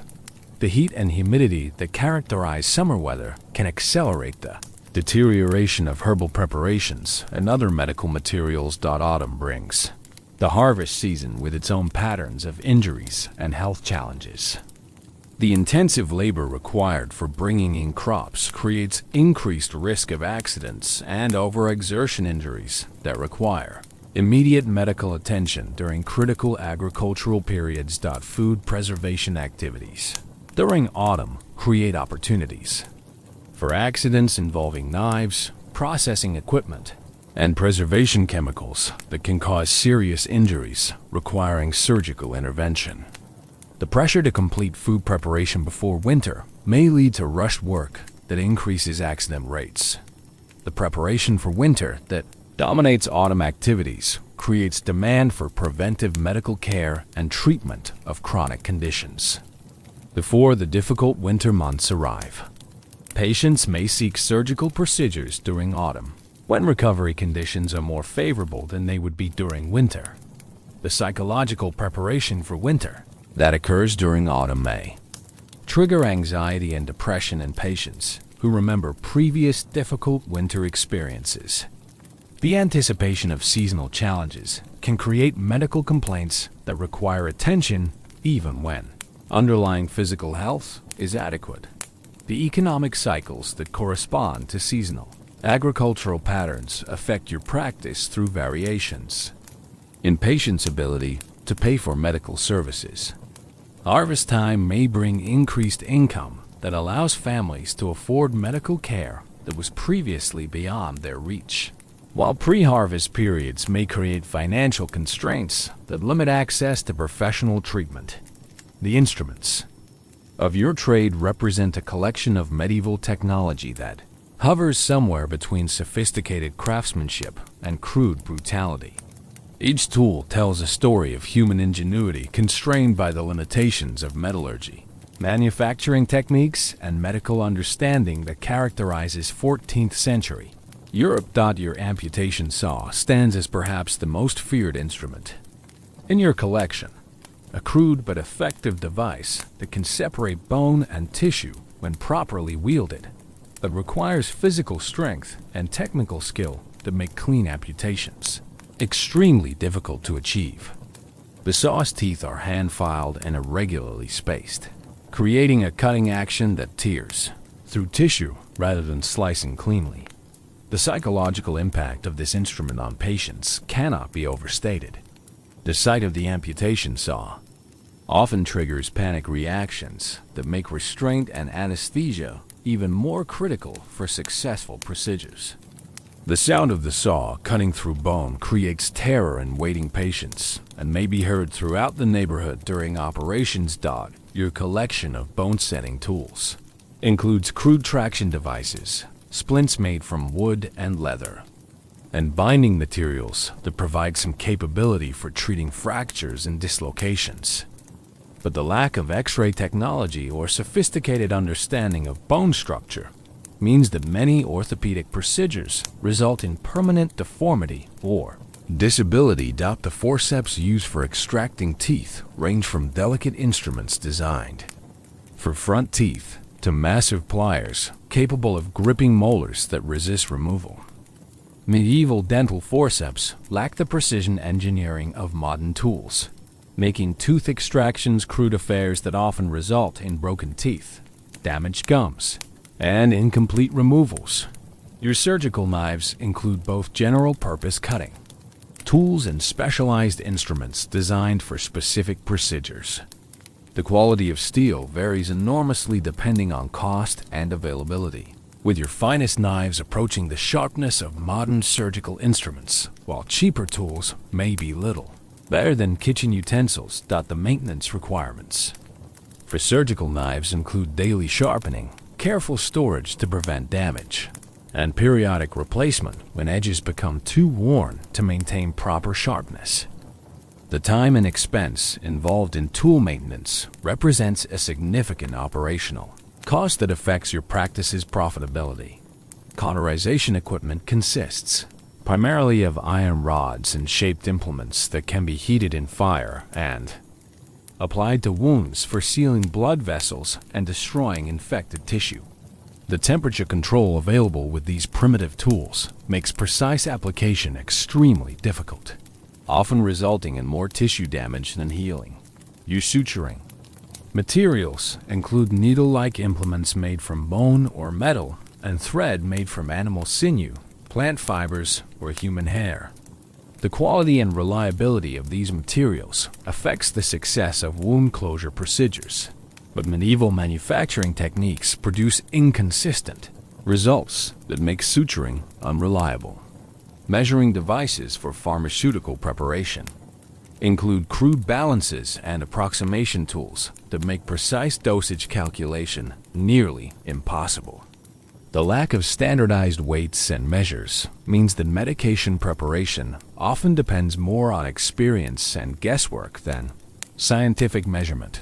Restraint equipment for controlling patients during surgery includes leather straps, wooden boards, and metal fixtures designed to immobilize patients while procedures are performed. The psychological trauma inflicted by these restraints may be as significant as the physical trauma of the procedures themselves. Your collection of containers for storing medications and supplies is made from pottery, wood, and animal products that provide limited protection against contamination and deterioration. The inability to create sterile storage conditions means that many supplies lose potency or become contaminated over time. Lighting equipment for surgical procedures includes oil lamps, candles, and reflective surfaces that provide inadequate illumination for detailed work. The poor lighting conditions during surgical procedures increase the risk of errors and complications that could be avoided with better visibility. Cleaning supplies for maintaining instruments and workspace include various soaks, oils, and abrasive materials that help preserve tools and reduce contamination, but medieval chemistry provides limited understanding of effective disinfection techniques. Diagnostic tools for examining patients include crude stethoscope-like devices, instruments for examining eyes and mouths, and various probes for investigating wounds and internal conditions. The limitations of these tools mean that diagnosis often depends more on observation and experience than instrumental examination. Your portable surgical kit includes essential tools that can be transported for house calls and emergency procedures. But the compromises necessary for portability limit the range and complexity of procedures that can be performed outside your shop. The economic value of your tool collection represents a significant capital investment that must be protected against theft, damage, and obsolescence. The replacement cost of surgical instruments often exceeds what most practitioners can afford, making tool preservation a critical aspect of business management. The social impact of your surgical instruments extends beyond their medical function to include their role as symbols of your professional status and technical capability. The quality and completeness of your tool collection affects patient confidence and colleague respect in ways that influence your practice's success. The evolution of surgical instruments through experience and innovation provides opportunities for improvement in technique and outcomes, but the lack of systematic research and development means that advances occur slowly and unpredictably. The mental and emotional demands of practicing medieval medicine create psychological stresses that affect every aspect of your personal and professional life. The constant exposure to human suffering, the weight of life and death decisions, and the knowledge that your interventions often cause more harm than healing combine to create a psychological burden that few other professions impose. The trauma of witnessing and causing extreme pain affects your emotional well-being in ways that are difficult to acknowledge or address. Medieval understanding of mental health provides no framework for recognizing or treating the psychological consequences of exposure to suffering, leaving you to develop coping mechanisms without professional guidance or support. Your sleep patterns are regularly disrupted by nightmares that replay surgical procedures, patient deaths, and moments of professional failure. The vivid memories of screaming patients and failed operations intrude into quiet moments, creating anxiety and emotional distress that interfere with daily functioning. The moral weight of making decisions about other people's lives creates a form of psychological pressure that increases with experience rather than decreasing. Each patient represents not only a medical challenge, but also an ethical test that may have no clearly correct answer, forcing you to live with the consequences of choices made under uncertainty. The social isolation that results from your professional activities affects your relationships with family, friends, and community members who may find your work disturbing or morally questionable. The intimate knowledge of human suffering and mortality that your profession provides creates a perspective on life that's difficult to share with people who haven't experienced similar challenges. The economic stress of maintaining a viable practice while providing charity care to patients who cannot pay creates ongoing anxiety about financial survival that compounds the medical and ethical pressures of your profession. The uncertainty about income and the pressure to balance economic necessity against moral obligation create internal conflicts that affect decision-making.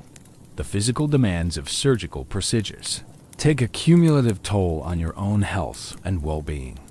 The strain of performing operations that require sustained concentration, physical strength, and emotional control contributes to premature aging and health problems that may limit your ability to continue practicing.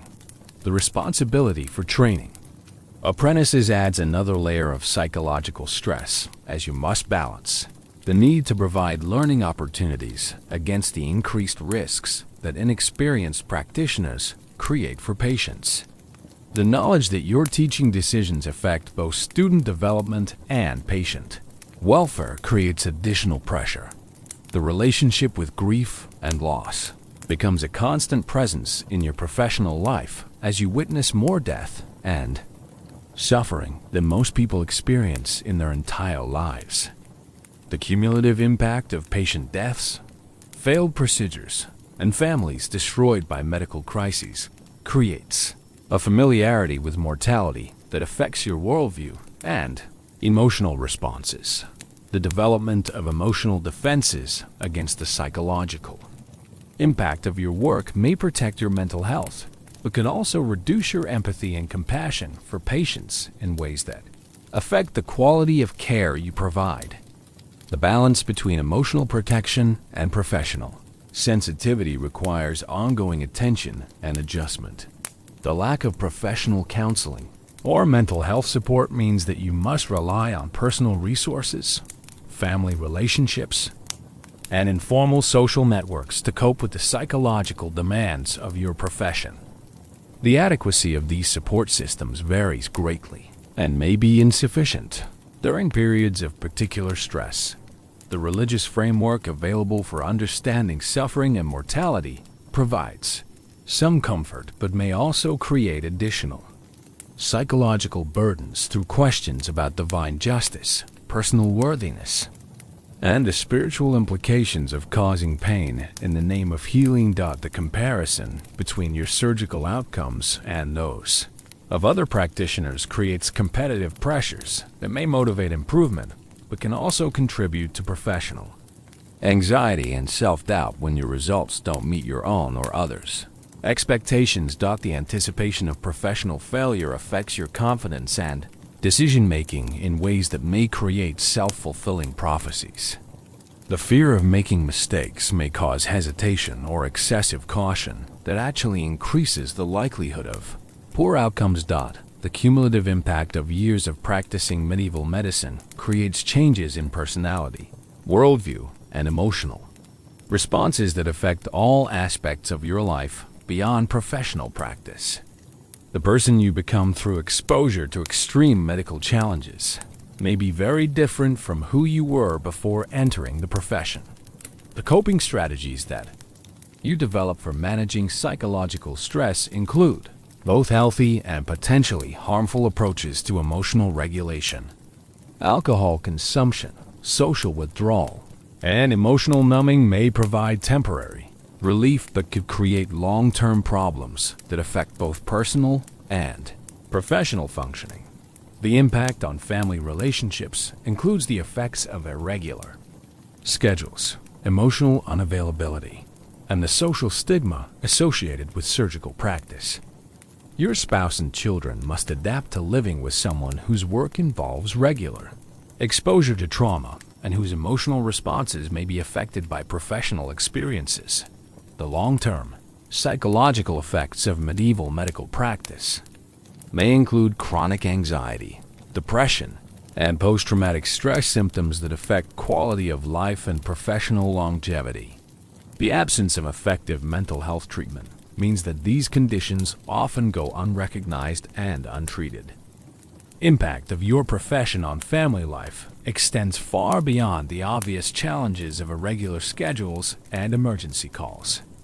The social stigma, financial uncertainty, and psychological demands of barber surgery create ongoing stress for family members who must navigate the complexities of being associated with someone whose work involves blood, pain, and death.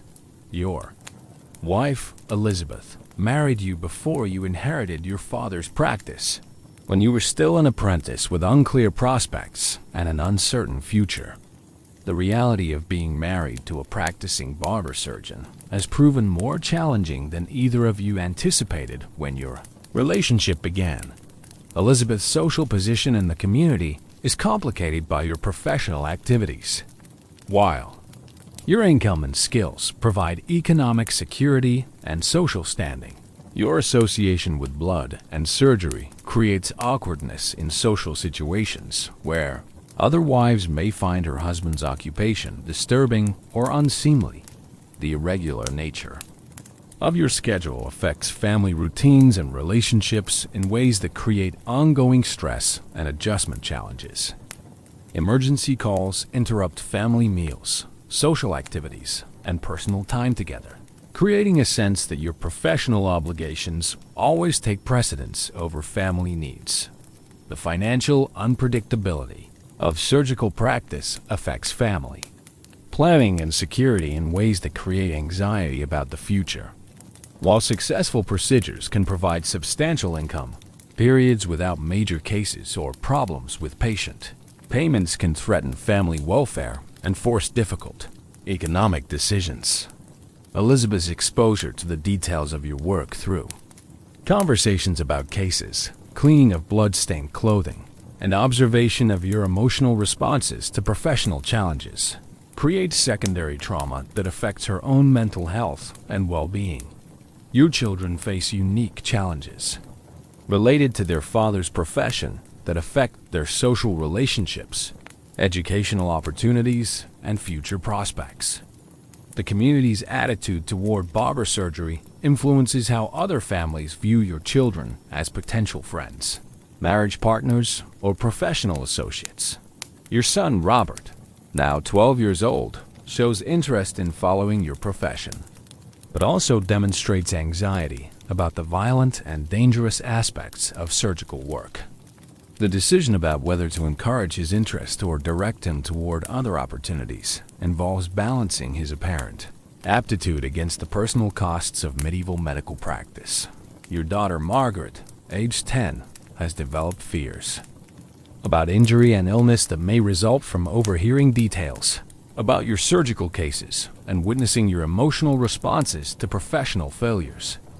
Her understanding of medicine is shaped more by the traumatic aspects of your work than by its healing potential. The social isolation that affects your family extends beyond immediate community relationships to include limited opportunities for Travel, extended social activities, and participation in events that require predictable schedules and availability.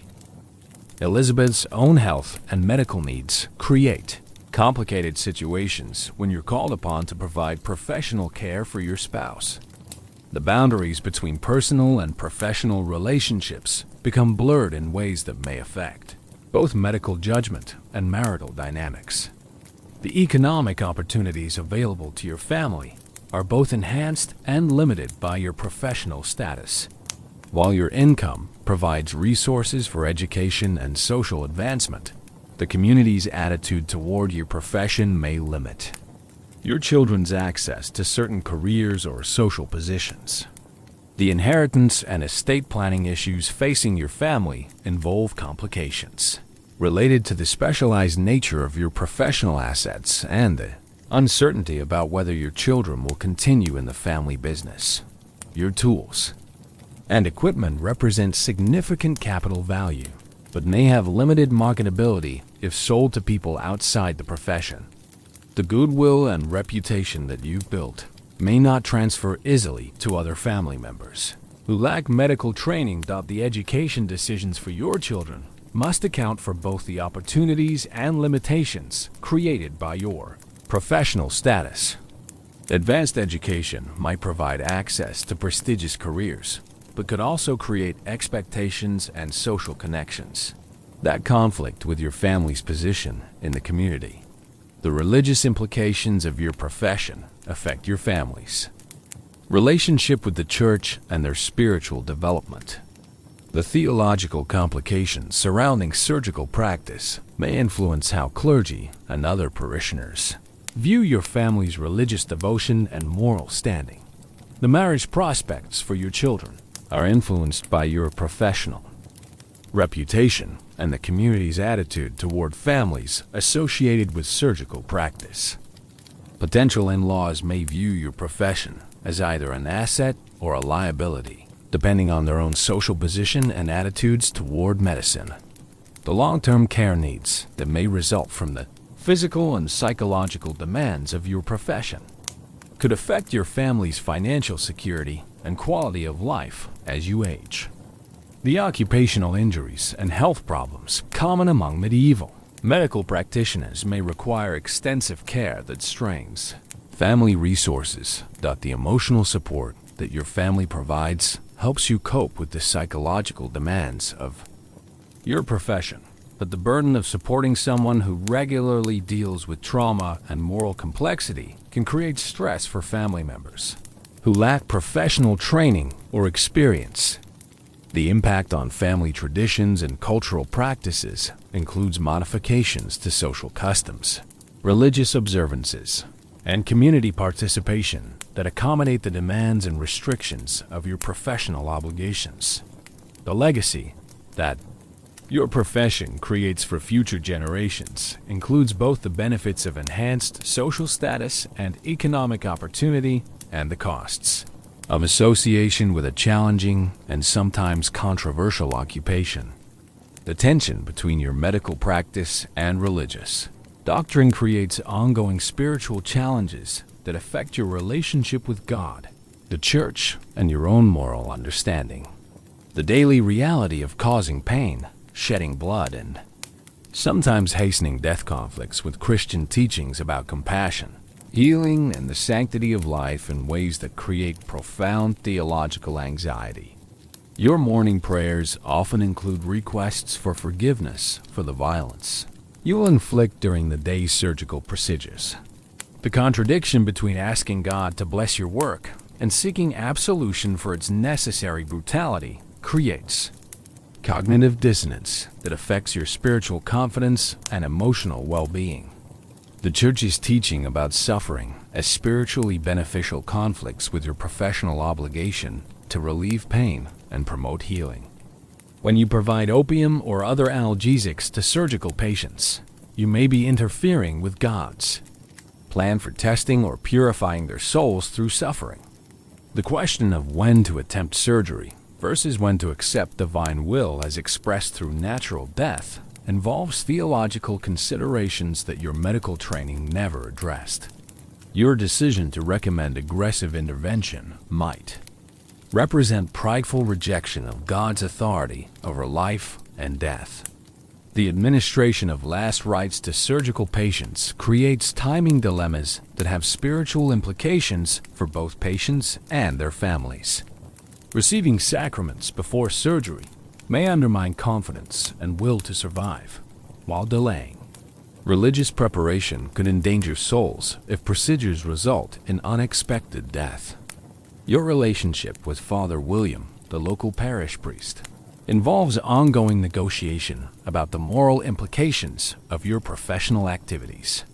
Father William recognizes the necessity of surgical care but struggles with theological concerns about bloodshedding and the spiritual contamination that might result from your daily work.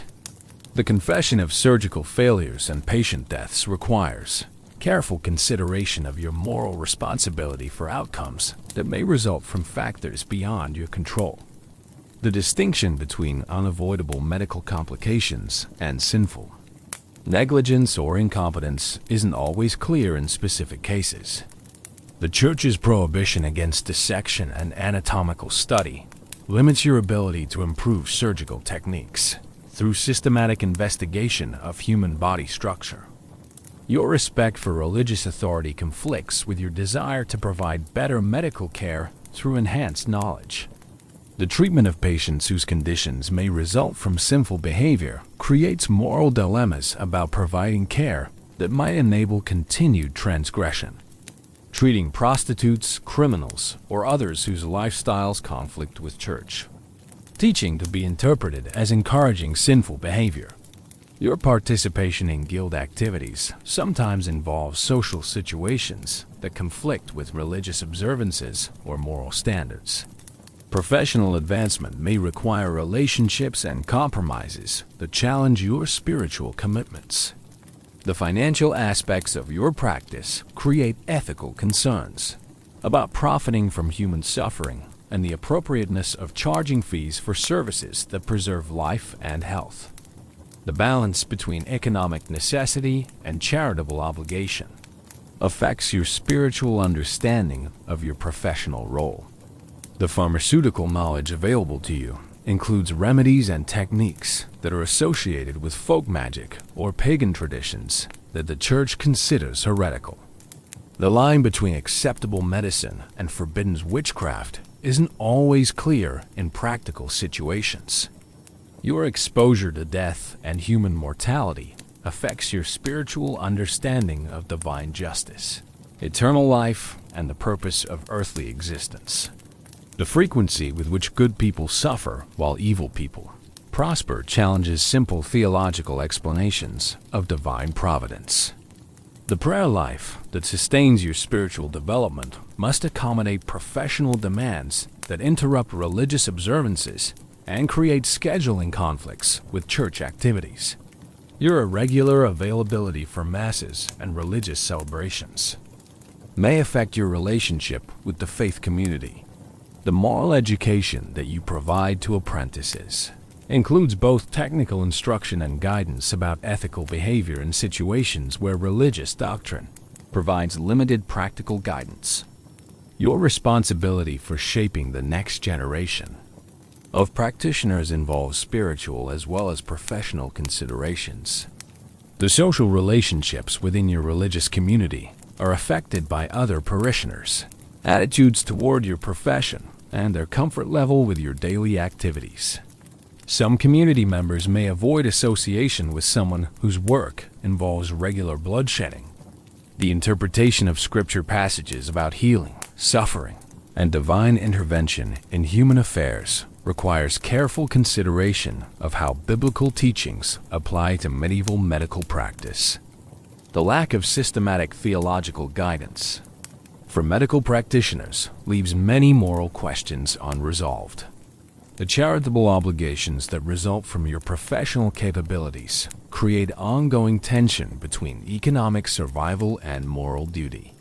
Your ability to provide life-saving treatment creates moral obligations that may exceed your financial capacity to fulfill. The long-term spiritual implications of a lifetime spent inflicting pain and witnessing suffering include concerns about the effects on your soul and your prospects for salvation. The cumulative moral weight of thousands of surgical procedures may have consequences that extend beyond earthly life. The preparation for your own death involves consideration of how your professional activities affect your spiritual condition and your readiness for divine judgment. The question of whether life-saving surgery represents virtuous service or sinful violence may influence your eternal destiny. The legacy of spiritual influence that results from your professional reputation includes both positive effects from lives saved and negative consequences from pain inflicted and lives lost. The moral accounting of your career involves calculations that extend beyond simple medical outcomes. After 15 years of practicing barber surgery, your techniques, knowledge, and approach to medical care have evolved significantly from the crude apprenticeship training that began your career. Experience has taught lessons that no formal education could provide, while repeated exposure to success and failure has shaped your understanding of what's possible and what's futile in medieval medicine. Your diagnostic skills have improved dramatically through thousands of patient encounters that have taught you to recognize patterns of symptoms and disease progression that formal medical texts never adequately describe. The subtle signs that indicate infection, the progression of symptoms that suggest serious internal problems, and the behavioral changes that warn of impending medical crises have become second nature through repetitive observation. The modification of surgical techniques based on experience has led to innovations that improve outcomes while reducing patient suffering. Your approach to amputation procedures now includes pain management strategies, wound care protocols, and recovery techniques that you've developed through trial and error over hundreds of operations. Your pharmaceutical practice has evolved beyond simple application of traditional remedies to include sophisticated understanding of drug interactions, dosage adjustments for different patient types, and recognition of therapeutic effects that aren't described in available medical literature. The development of better tools and equipment through collaboration with local craftsmen has resulted in surgical instruments that are more effective and reliable than those you inherited from your father. Your input on tool design and material selection has produced improvements that benefit not only your own practice, but also other barber-surgeons who purchase equipment from the same suppliers. The business aspects of your practice have evolved from simple fee-for-service arrangements to complex relationships that include payment plans, insurance agreements, and partnership arrangements with other medical practitioners that provide mutual benefits and shared risks. Your reputation within the professional community has grown to the point where other practitioners seek your consultation on difficult cases and request your participation in experimental procedures that push the boundaries of medieval medical knowledge. The training methods that you use with apprentices have been refined through experience with students of varying aptitudes and backgrounds.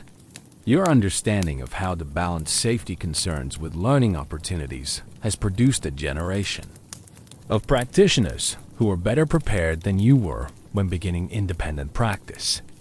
Your relationship with other medical practitioners has evolved from simple competition to complex cooperation that includes referral networks, professional partnerships, and collaborative research into new treatment methods. The ethical framework that guides your practice has developed through encounters with moral dilemmas that formal training never addressed. Your understanding of when to attempt futile procedures, how to balance competing obligations to different patients, and what constitutes appropriate professional behavior has been shaped by experience rather than abstract principles. The social position that you've achieved through professional success provides opportunities for community leadership and political influence that extend beyond medical practice. Your participation in local governance and civic activities reflects the respect that your skills and judgment have earned. The economic success of your practice has enabled investments in property, equipment, and education that enhance both your current capabilities and your family's future prospects. The financial security that surgical expertise provides has created opportunities that would have been impossible through other medieval occupations. The research activities that you pursue through systematic observation and documentation of treatment outcomes represent informal contributions to medical knowledge that may influence future practitioners, even without formal publication or academic recognition. The teaching responsibilities that you've assumed through guild activities and apprenticeship supervision have contributed to the overall improvement of surgical practice in your region, while establishing professional relationships that provide mutual support and learning opportunities. The innovation in surgical techniques that results from your willingness to experiment with new approaches has led to procedures and methods that improve patient outcomes while expanding the range of conditions that can be treated successfully. The quality control measures that you've implemented in your practice include systematic review of outcomes, regular evaluation of techniques, and continuous improvement of protocols that enhance both safety and effectiveness. The professional legacy that you're creating through your practice, teaching, and innovation includes contributions to medical knowledge and technique that will influence surgical practice for generations to come. The personal satisfaction that comes from successful treatment of previously hopeless cases provides motivation for continued learning and improvement despite the challenges and frustrations of medieval medical practice. The recognition from patients, families, and professional colleagues acknowledges the value of your work and validates the personal sacrifices that your career has required. The influence on community health through your practice extends beyond individual patient care to include public health education, disease prevention activities, and emergency preparedness that benefit the entire population. The advancement of medical knowledge through your experience and observation contributes to the gradual improvement of surgical practice that may eventually lead to more effective and humane treatment methods. Your role as a master craftsman includes the responsibility for training the next generation of barber-surgeons, a task that combines the satisfaction of passing on valuable knowledge with the burden of exposing apprentices to the dangers and moral complexities of medieval medical practice. The young men who seek training in your shop arrive with romantic notions about healing the sick that quickly collide with the brutal realities of surgical intervention. Your current apprentice, young Geoffrey Fletcher, no relation despite the shared surname, began his training 6 months ago with enthusiasm that has gradually given way to anxiety and doubt as he's witnessed the harsh realities of your profession. His initial confidence about his ability to learn surgical skills has been shaken by exposure to patient suffering and the knowledge that mistakes in this trade can cost lives. The training program that you've developed balances the need to provide comprehensive education with the reality that apprentices must learn dangerous skills through practice on real patients. The progression from observation to participation in surgical procedures involves calculated risks that could result in injury or death for patients who trust your supervision. Geoffrey's first surgical experience involved assisting with a simple tooth extraction that became complicated when the tooth broke during removal, requiring more extensive surgery to remove fragments embedded in the jaw. His reaction to the patient's screams and the blood involved in the procedure revealed the psychological challenges that many apprentices struggle to overcome. The moral education that accompanies technical training includes discussions about the ethical dilemmas that surgical practice involves, the importance of honesty with patients about risks and outcomes, and the balance between aggressive treatment and acceptance of natural death. These conversations help apprentices develop the moral framework necessary for making life and death decisions. The business training that prepares apprentices for independent practice includes instruction in pricing strategies, customer relations, inventory management, and financial planning that enables sustainable practice. The economic realities of surgical practice often shock young men, who assume that saving lives will automatically generate adequate income. The evaluation of apprentice progress involves regular assessment of technical skills, professional judgment, and emotional stability that determines readiness for increased responsibility. The decision about when to allow apprentices to perform procedures independently affects both their professional development and patient safety. The supervision of apprentice activities requires constant attention to safety concerns while providing opportunities for skill development that can only come through hands-on experience. The balance between protection and education involves judgment calls that affect both learning outcomes and patient welfare. The professional relationships that apprentices must develop with suppliers, colleagues, and competitors require guidance that goes beyond technical medical training.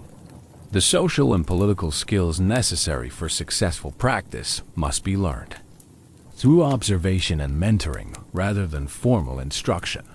Jeffrey's family background as the son of a blacksmith provides some advantages in terms of familiarity with tools and manual skills, but it also creates challenges related to social expectations and communication abilities that are essential for successful medical practice.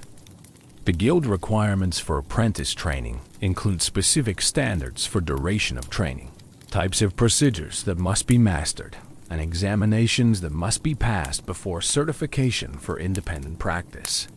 These requirements ensure minimum competency while limiting flexibility in training programs.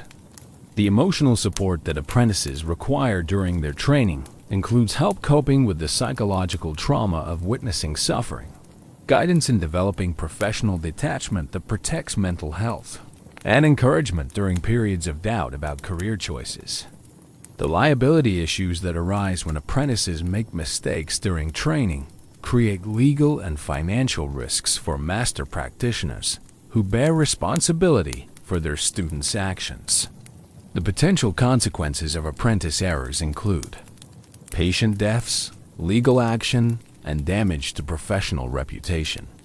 The career guidance that master craftsmen provide to apprentices includes realistic assessment of individual aptitudes, advice about specialization options, and assistance with establishing independent practices after completion of training. The networking opportunities that masters provide to apprentices include introduction to professional colleagues, participation in guild activities, and exposure to different practice settings that broaden understanding of career possibilities. The continuing education that masters must pursue to provide current training to apprentices includes staying informed about new techniques, attending professional meetings, and maintaining relationships with other practitioners who share knowledge and experience. The personal relationships that develop between masters and apprentices often extend beyond formal training periods to include ongoing mentorship, professional collaboration, and personal friendship that benefit both parties throughout their careers. The quality control measures that ensure adequate training include regular evaluation of apprentice performance, comparison with standards maintained by other masters, and feedback from guild authorities who monitor training programs. The adaptation of training methods to accommodate different learning styles and individual capabilities requires flexibility and creativity that enhances educational effectiveness while maintaining safety standards. The preparation of apprentices for the psychological demands of surgical practice includes gradual exposure to increasingly challenging cases, discussion of coping strategies, and development of professional attitudes that support long-term career success.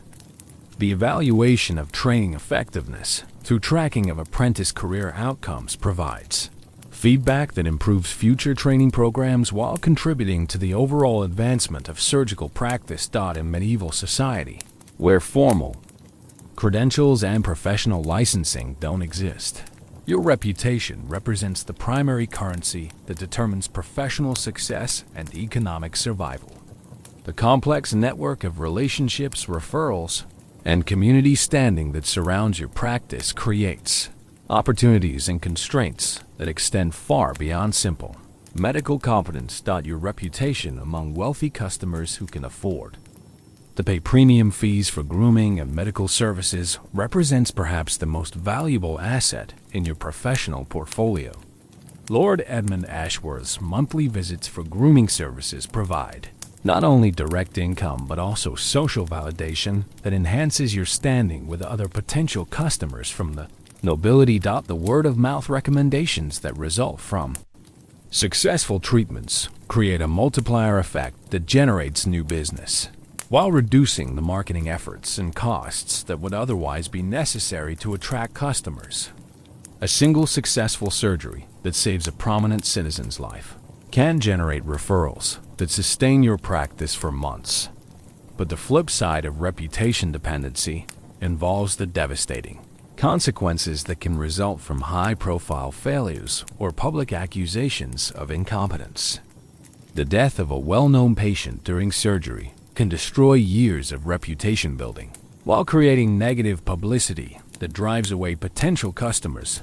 Your relationship with Father William and other clergy affects your reputation within the religious community, which represents a significant portion of your potential patient population. The Church's tacit approval of your practice provides legitimacy that competitors may lack, while clerical disapproval could severely damage your business prospects. The professional networks that connect you with other medical practitioners create opportunities for referrals, collaboration, and mutual support that enhance your reputation while providing access to knowledge and resources that improve patient care. Your standing within the Guild of Barber-Surgeons affects your access to professional development opportunities, political representation, and mutual aid that protect your practice against various threats. Guild leadership positions provide visibility and credibility that can significantly enhance your professional standing. The charitable work that you provide for patients who cannot pay full fees serves multiple purposes, including fulfilling moral obligations, maintaining relationships with all segments of the community, and demonstrating professional competence. In cases where successful outcomes can enhance your reputation, the documentation of successful cases through informal records and patient testimonials provides evidence of professional competence that can be shared with potential customers and professional colleagues. The ability to demonstrate positive outcomes helps distinguish your practice from competitors who may lack similar documentation. The social relationships that you maintain through community participation, religious observance, and family connections create informal marketing networks that generate referrals and enhance your reputation through personal endorsements. The ethical standards that you maintain in professional practice affect your reputation for integrity and trustworthiness. That influences patient confidence and professional relationships. The perception that you're honest and reliable can be more valuable than superior technical skills in building long-term practice success. The crisis management skills that you demonstrate when dealing with medical emergencies, professional conflicts, or community challenges affect your reputation for competence and leadership that extends beyond medical practice to include civic and social activities. The innovation and experimentation that you pursue in developing new techniques and improving existing procedures can enhance your reputation for expertise and progressive thinking while creating risks if experimental approaches result in negative outcomes. The training and mentorship that you provide to apprentices affects your reputation within the professional community while contributing to the overall quality of surgical practice in your region. The success of former apprentices reflects positively on the quality of training they received. The customer service and communication skills that you demonstrate in interactions with patients and families affect your reputation for compassion and professionalism that influences patient satisfaction and referral patterns. The financial management And business practices that you maintain affect your reputation for reliability and success that influences suppliers, customers, and professional colleagues. The perception that your practice is well managed and financially stable enhances confidence in your professional capabilities. The political relationships that you develop through community involvement and guild activities provide access to influence and resources that can protect and enhance your professional reputation during challenging periods. The competitive strategies that you employ in relation to other medical practitioners affect your reputation for professionalism and fair dealing. That influences the willingness of colleagues to provide referrals and support. The quality control. Measures that you implement in your practice demonstrate commitment to excellence that enhances your reputation for competence and reliability among both patients and professional colleagues. The adaptation to changing circumstances and new challenges affects your reputation for flexibility and problem-solving ability that influences confidence in your ability to handle difficult cases and unusual situations. The long-term consistency of your professional performance creates a reputation for reliability that becomes increasingly valuable as your career progresses and competition for patients intensifies. The legacy-building activities that you pursue through professional contributions, community service, and mentorship affect your long-term reputation and the continued success of your practice, even as you age and consider retirement from active practice. After 20 years of practicing barber surgery, the physical demands of your profession have taken a cumulative toll that affects your ability to perform the most challenging procedures while forcing adaptation of techniques and practice management to accommodate declining capabilities.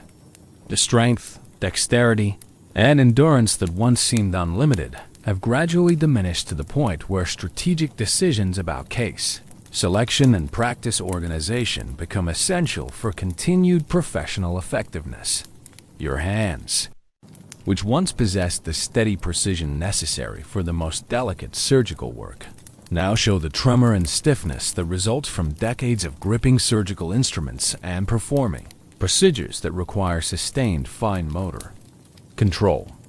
The arthritis that affects most craftsmen who work at their hands has progressed to the point where certain procedures have become difficult or impossible to perform safely. The back problems that plague most barber surgeons who spend years bent over surgical tables have progressed from occasional discomfort to chronic pain that affects your posture, mobility, and endurance during long procedures. The physical demands of major operations now require careful planning and assistance that wasn't necessary during your younger years. Your eyesight, while still functional, lacks the sharp focus that once allowed you to work by candlelight or perform detailed suturing with confidence. The reading of medical texts and examination of small wounds now requires better lighting and, sometimes, assistance from apprentices with younger eyes. The cardiovascular conditioning that sustained you through long surgical procedures and emergency calls has declined to the point where you must pace yourself more carefully and delegate certain physically demanding tasks to younger practitioners. The stamina that once allowed you to work through the night is no longer reliable, but experience has compensated for some physical limitations through improved efficiency, better judgment, and enhanced diagnostic skills that reduce the time and effort required for successful treatment. Your ability to recognize conditions quickly and select appropriate treatments has improved even as your physical capabilities have declined. The reputation and professional relationships that you've built over 2 decades provide access to consultation, collaboration, and assistance that help overcome individual limitations while maintaining high-quality patient care. The network of colleagues and apprentices that surrounds your practice represents a form of extended capability that individual practitioners rarely possess. Your practice management has evolved to emphasize the types of procedures that you can still perform effectively while referring more challenging cases to younger practitioners or collaborative teams. The specialization that comes with experience allows you to focus on areas of expertise while avoiding situations that might exceed your current capabilities. The financial success that your career has achieved provides options for reducing workload, improving working conditions, and investing in assistance that makes continued practice more feasible despite physical limitations.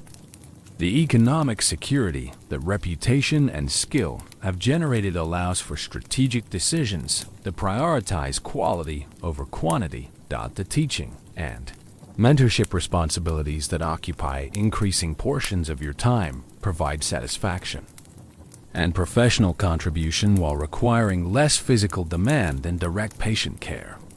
The transfer of knowledge and skills to younger practitioners represents a form of professional legacy that extends beyond individual practice limitations.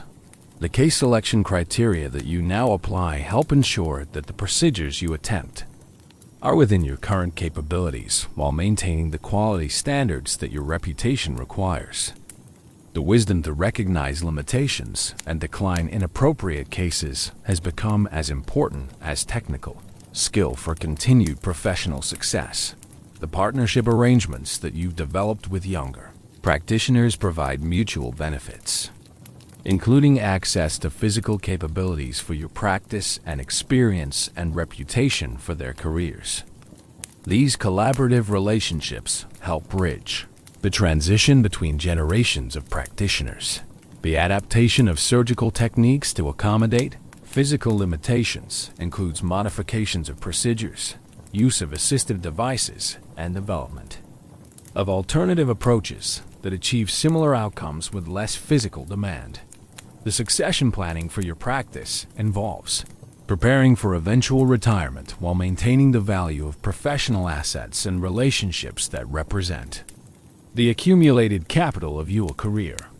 The complex process of transferring a medical practice includes not only physical assets, but also intangible elements like patient relationships, professional reputation, and specialized knowledge that can't easily be quantified or transferred. Son Robert has shown aptitude for the profession and completed his apprenticeship under your supervision.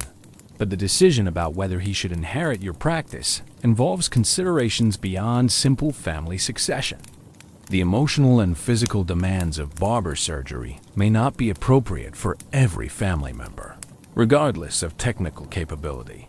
The alternative arrangements for practice succession include sale to qualified practitioners, partnership, agreements that provide income during retirement, or gradual transition arrangements that maintain your involvement while reducing daily responsibilities. The evaluation of your career achievements includes both objective measures like financial success and professional recognition and subjective assessments of personal satisfaction and contribution to human welfare. The balance between professional accomplishment and personal cost becomes more apparent as physical limitations force consideration of career conclusions. The health problems that affect aging practitioners include not only physical ailments related to occupational demands, but also psychological issues related to reduced capabilities and changing professional identity. The transition from active practice to retirement involves adjustments that affect both professional and personal aspects of life.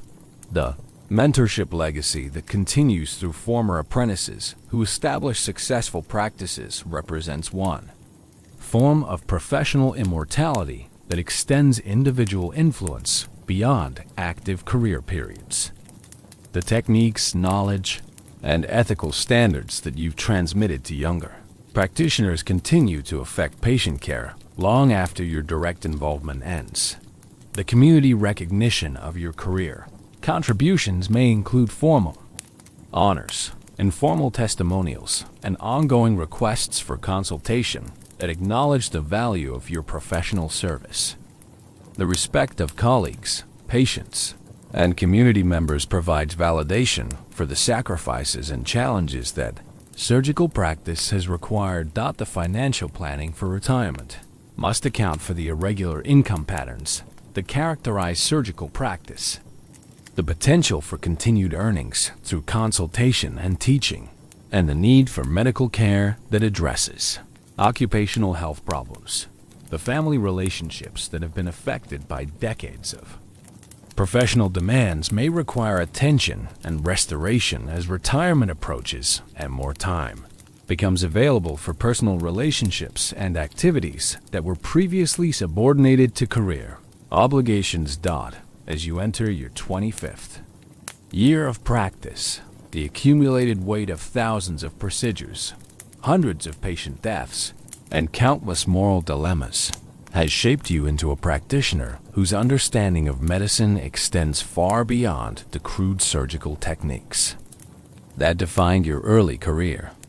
The evolution from anxious apprentice to master craftsman represents more than technical advancement. It reflects a fundamental transformation in how you understand human suffering, professional responsibility, and the complex relationship between healing and harm. The statistical reality of your career includes approximately 3,000 surgical procedures performed over 2.5 decades, with an overall survival rate that has improved from roughly 40% during your early years to nearly 70% in recent practice. These numbers represent not only professional development but also the advancement of surgical knowledge and technique that has occurred through systematic observation and innovation. Your contribution to medical knowledge includes numerous innovations in surgical technique, pharmaceutical preparation, and patient care that have been adopted by other practitioners throughout the region. The improvements in amputation procedures, infection control, and pain management that you've developed represent genuine advances in medieval medicine that benefit patients far beyond your individual practice. The teaching legacy that extends through dozens of apprentices who trained under your supervision has multiplied your professional impact through practitioners who carry your techniques and ethical standards to communities throughout England. The quality of surgical care available in your region has improved significantly through the training programs that you've established and maintained. The guild leadership that you've provided during the past decade has influenced professional standards, political representation, and mutual aid programs that benefit all barber-surgeons in your area. Your advocacy for improved training requirements, quality control measures, and fair pricing practices has strengthened the profession's position in medieval society. The research activities that you've pursued through systematic documentation of surgical outcomes and experimental approaches to treatment problems have contributed to the gradual accumulation of medical knowledge that advances surgical practice. Your records of case histories, treatment protocols, and outcome analysis represent valuable resources for future practitioners. The community health improvements that result from your practice extend beyond individual patient care to include public health education, disease prevention activities, and emergency preparedness that benefit the entire population. Your role in managing epidemic outbreaks, coordinating disaster response, and training lay practitioners has enhanced community resilience and health outcomes. The ethical framework that you've developed and transmitted to other practitioners includes guidelines for patient care, professional behavior, and moral decision-making that address the complex challenges of medieval medical practice. Your influence on professional ethics extends beyond formal teaching to include the examples set through your own practice and decision-making. The technological innovations that you've contributed to surgical instrument design, pharmaceutical preparation, and treatment methodology represent advances that improve the effectiveness and safety of surgical intervention. Your collaboration with craftsmen and suppliers has produced tools and techniques that benefit practitioners throughout the region. The social advancement that your career has achieved demonstrates the potential for professional competence and ethical behavior to transcend traditional class boundaries and create opportunities for economic and social mobility. Your success provides a model for other practitioners and encouragement for young people considering medical careers. The patient testimonials and family gratitude that acknowledge successful treatments represent the human impact of your professional work that extends beyond statistical measures to include individual stories of lives saved, suffering relieved, and families preserved.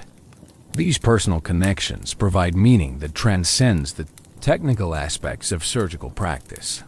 The professional recognition that you've received from colleagues, guild organizations, and community leaders validates the quality and importance of your work while providing encouragement for continued contribution to medical advancement. The mentorship satisfaction that comes from observing former apprentices establish successful practices and develop into competent practitioners provides evidence that your teaching and example have contributed to the advancement of surgical knowledge and patient care. The innovation in business practices that you've developed for managing a surgical practice has influenced other practitioners and contributed to the economic viability of barber surgery as a profession. Your approaches to pricing, customer service, and practice management have been adopted by colleagues throughout the region. The political influence that you've gained through professional success and community leadership has been used to advocate for policies and practices that benefit both practitioners and patients. Your involvement in local governance and guild politics has advanced the interests of surgical practice and public health. The cultural contribution that your career represents includes challenging social assumptions about the relationship between social class and professional capability, while demonstrating the value of practical education and experience-based learning in medical fields. The historical significance of your career lies in its representation of the evolution of medieval medicine from crude empiricism toward more systematic and effective approaches to surgical intervention. Your professional development parallels the broader advancement of medical knowledge during a crucial period in European history. The family legacy that your career creates includes not only economic advancement and social position, but also a tradition of professional service and community contribution that may influence future generations of your family and community. The institutional impact of your practice includes improvements in hospital care, medical education, and professional organization that benefit practitioners and patients long after your individual career concludes. The international influence of your innovations and techniques extends through professional networks and guild connections to practitioners in other regions and countries, contributing to the advancement of surgical practice throughout medieval Europe. Your decision to perform one last major surgery at age 52 represents both a culmination of professional achievement and an acknowledgement that the physical demands of barber surgery have finally exceeded your aging capabilities. The case that presents itself for this final demonstration of surgical skill involves challenges that test every aspect of the knowledge and technique accumulated over 25 years of practice. Master William Carpenter, a respected craftsman in his 30s, has developed a massive tumor on his neck that threatens his ability to breathe and swallow. The growth has progressed to the point where conservative treatment offers no hope of success, while surgical removal represents a procedure that pushes medieval medical capabilities to their absolute limits. The tumor's size and location create technical challenges that would be daunting for any surgeon, but they're particularly intimidating for a practitioner whose hands no longer possess the steady precision of youth. The operation will require several hours of sustained concentration and delicate manipulation in an area where major blood vessels and vital structures make any mistake potentially fatal. Your decision to attempt the procedure reflects not only professional obligation to a patient in desperate need, but also personal desire to conclude your surgical career with a demonstration of the skills and knowledge that have defined your professional identity. The operation represents both an opportunity to save a life and a test of whether experience can compensate for declining physical capabilities. The preparation for Williams surgery involves weeks of planning that includes detailed anatomical study, consultation with other practitioners, and development of specialized instruments that might improve the chances of successful outcome. The complexity of preparation reflects both the difficulty of the procedure and the careful approach that experience has taught you to apply to challenging cases. The surgical team that you assemble for the operation includes your most experienced apprentices, a consulting physician who will monitor Williams' overall condition, and several skilled assistants who can provide the physical support that your aging body can no longer supply independently. The operation itself requires nearly 6 hours of painstaking work that pushes your endurance and skill to their limits, while testing every technique and innovation that you've developed during your career. The tumor proves more complex than anticipated, requiring constant adaptation of surgical approach and frequent consultation with your assistants about the best way to proceed. The moment when the tumor is finally removed intact represents both a triumph of surgical skill and a profound relief that the most dangerous phase of the operation has been completed successfully. But the procedure's success depends not only on removal of the growth, but also on Williams' ability to survive the trauma of extensive surgery performed with medieval tools and techniques. The recovery period that follows Williams' surgery becomes a test of the postoperative care protocols that you've developed through years of experience with surgical patients. The infection control measures, pain management techniques, and wound care procedures that you've refined represent the difference between surgical success and patient death.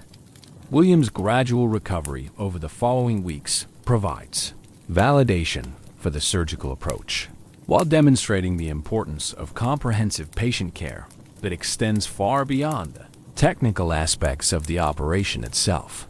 His return to normal activities 2 months after surgery represents a complete success that justifies the risks involved in attempting such a challenging procedure.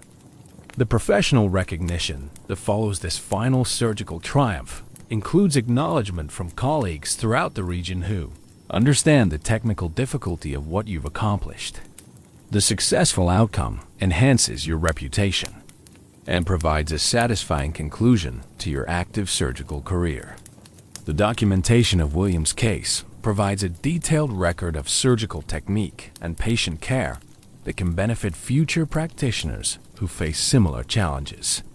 Your written account of the procedure includes innovations and observations that contribute to the advancement of surgical knowledge. The emotional impact of completing your surgical career with such a dramatic success provides personal satisfaction that helps offset the disappointment of declining capabilities and reduced activity. The knowledge that your final operation saved a life and demonstrated continued competence provides psychological validation for the decision to conclude active practice. The transition from active surgery to consultation and teaching roles becomes easier after demonstrating that your skills remain effective despite physical limitations. The successful completion of Williams' case provides confidence that your knowledge and experience retain value even as your ability to perform procedures declines. The symbolic significance of this final surgery extends beyond individual achievement to represent the culmination of a career dedicated to advancing surgical practice and improving patient care. The operation demonstrates both the possibilities and limitations of medieval medicine while illustrating the potential for individual skill and dedication to achieve remarkable results. The inspiration that this final case provides for younger practitioners includes demonstration that surgical excellence remains possible, even with primitive tools and limited knowledge when combined with careful preparation, skilled assistance, and years of accumulated experience. The legacy that William Carpenter's successful surgery creates includes not only his restored health and continued productivity, but also the medical knowledge and surgical precedent that will benefit future patients with similar conditions. The personal satisfaction that comes from concluding your surgical career with such a meaningful achievement provides psychological preparation for the transition to retirement and the satisfaction of knowing that your professional life has made a lasting contribution to human welfare. 5 years have passed since you performed your final surgery, and the transition from active practice to retirement has provided opportunities for reflection on a career that spanned the evolution of medieval medicine from crude empiricism to increasingly sophisticated understanding of surgical technique and patient care. The quiet of your retirement contrasts sharply with the decades of emergency calls, screening patients, and life or death decisions that defined your professional life. Your days now follow a gentler rhythm that includes consultation with younger practitioners who seek your advice on difficult cases, teaching activities that help preserve and transmit the knowledge accumulated over decades of practice, and writing projects that document surgical techniques and medical observations for future generations. The consultation requests that continue to arrive demonstrate the ongoing value of your experience and reputation, even though you no longer perform procedures yourself. Young barber-surgeons throughout the region seek your guidance on cases that challenge their capabilities while providing you with intellectual stimulation and professional purpose that ease the transition to retirement. Your former apprentices, now master practitioners in their own right, maintain relationships that provide updates on professional developments and opportunities for continued learning about advances in surgical technique. The success of former students provides validation for your teaching methods while creating a network of colleagues who share your approaches to patient care. The writing projects that occupy much of your time include comprehensive documentation of surgical procedures, pharmaceutical preparations, and patient care protocols that represent the accumulated wisdom of your career. These texts will serve as training resources for future practitioners while preserving innovations that might otherwise be lost. Your family relationships have improved dramatically since retirement provided more time and emotional availability for personal connections that were often subordinated to professional demands. Your wife, Elizabeth, appreciates having her husband's attention focused on family rather than medical emergencies, while your children benefit from having access to their father's guidance and companionship.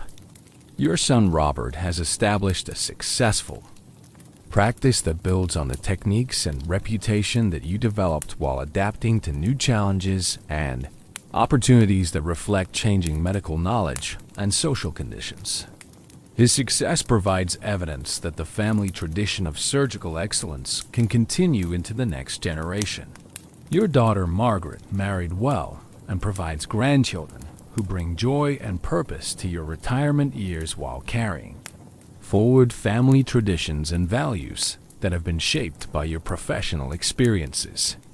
The financial security that your career provided enables a comfortable retirement that includes adequate resources for medical care, family support, and charitable activities that reflect your continued commitment to community welfare. The community recognition of your career achievements includes formal honors and informal testimonials that acknowledge the contribution you've made to public health and medical advancement. The respect of neighbors and colleagues provides psychological satisfaction that validates the sacrifices and challenges that surgical practice required. The health problems that affect your aging body include conditions that are common among practitioners who spent decades performing physically demanding work under stressful conditions. But the medical knowledge that you possess helps you manage these conditions effectively while providing perspective on the normal processes of aging and mortality. The religious reflections that occupy increasing portions of your time include contemplation of the spiritual implications of a career spent causing pain in the service of healing. The theological questions that troubled your active practice have evolved into a more nuanced understanding of the relationship between human effort and divine will. The historical perspective that retirement provides includes Recognition that your career coincided with significant advances in medical knowledge and surgical technique that transformed the practice of barber surgery, from crude craft to increasingly sophisticated medical specialty. The satisfaction of lives saved and suffering relief provides psychological comfort that outweighs the regrets about patients lost and procedures that failed. The knowledge that your professional work made a meaningful contribution to human welfare provides purpose and meaning to transcend the immediate frustrations and disappointments of individual cases. The mentorship legacy that continues through former apprentices and their students represents a form of professional immortality that extends your influence far beyond the boundaries of individual practice. The techniques and ethical standards that you developed continue to benefit patients throughout the region and beyond. The innovation in surgical technique that you contributed to medieval medicine includes advances that were adopted by practitioners throughout Europe and that influenced the development of surgical practice for generations. Your contributions to medical knowledge represent genuine additions to human understanding of anatomy, physiology, and therapeutic intervention. The social advancement that your career achieved demonstrates the potential for professional competence and ethical behavior to create opportunities for economic and social mobility that transcend traditional class boundaries. Your success provides encouragement for other practitioners and proof that skill and dedication can overcome limitations of birth and background. The family legacy that your professional achievements create includes not only material prosperity and social position, but also a tradition of service to community welfare that may influence future generations of your family and others who follow your example. As you sit in your comfortable chair on quiet evenings, watching the sunset through your window, while listening to the distant sounds of the community that you served for so many years, you reflect on the strange and challenging profession that shaped your life. The screaming that once filled your days has been replaced by peaceful silence, but the memories of lives saved and knowledge gained provide satisfaction that transcends the temporary discomforts and permanent challenges that barber surgery required. The young men who now practice the profession that you helped advance face many of the same challenges that tested your skills and character, but they do so with better tools, improved techniques, and enhanced knowledge that represent the accumulated progress of generations of practitioners who were willing to accept the risks and responsibilities of medieval surgery. Your legacy lives on in the surgical procedures that save lives, the training methods that prepare new practitioners, and the ethical standards that guide professional behavior. The blood that stained your hands for so many years has been washed away, but the healing that those hands accomplished continues to benefit humanity through the knowledge and techniques that you helped develop and preserve. The razor that once served both nobleman's beard and peasant's gangrenous limb rests, now in peaceful retirement, its edge no longer sharp enough for the delicate work that defined your career. But the memory of that dual service, the civilized and the brutal, the cosmetic and the life-saving, captures the essential paradox of a profession that combined the mundane with the miraculous in daily practice that demanded everything a human being could give. The red and white pole that marked your shop for so many years has been passed to a new generation of practitioners, but its symbolism remains unchanged.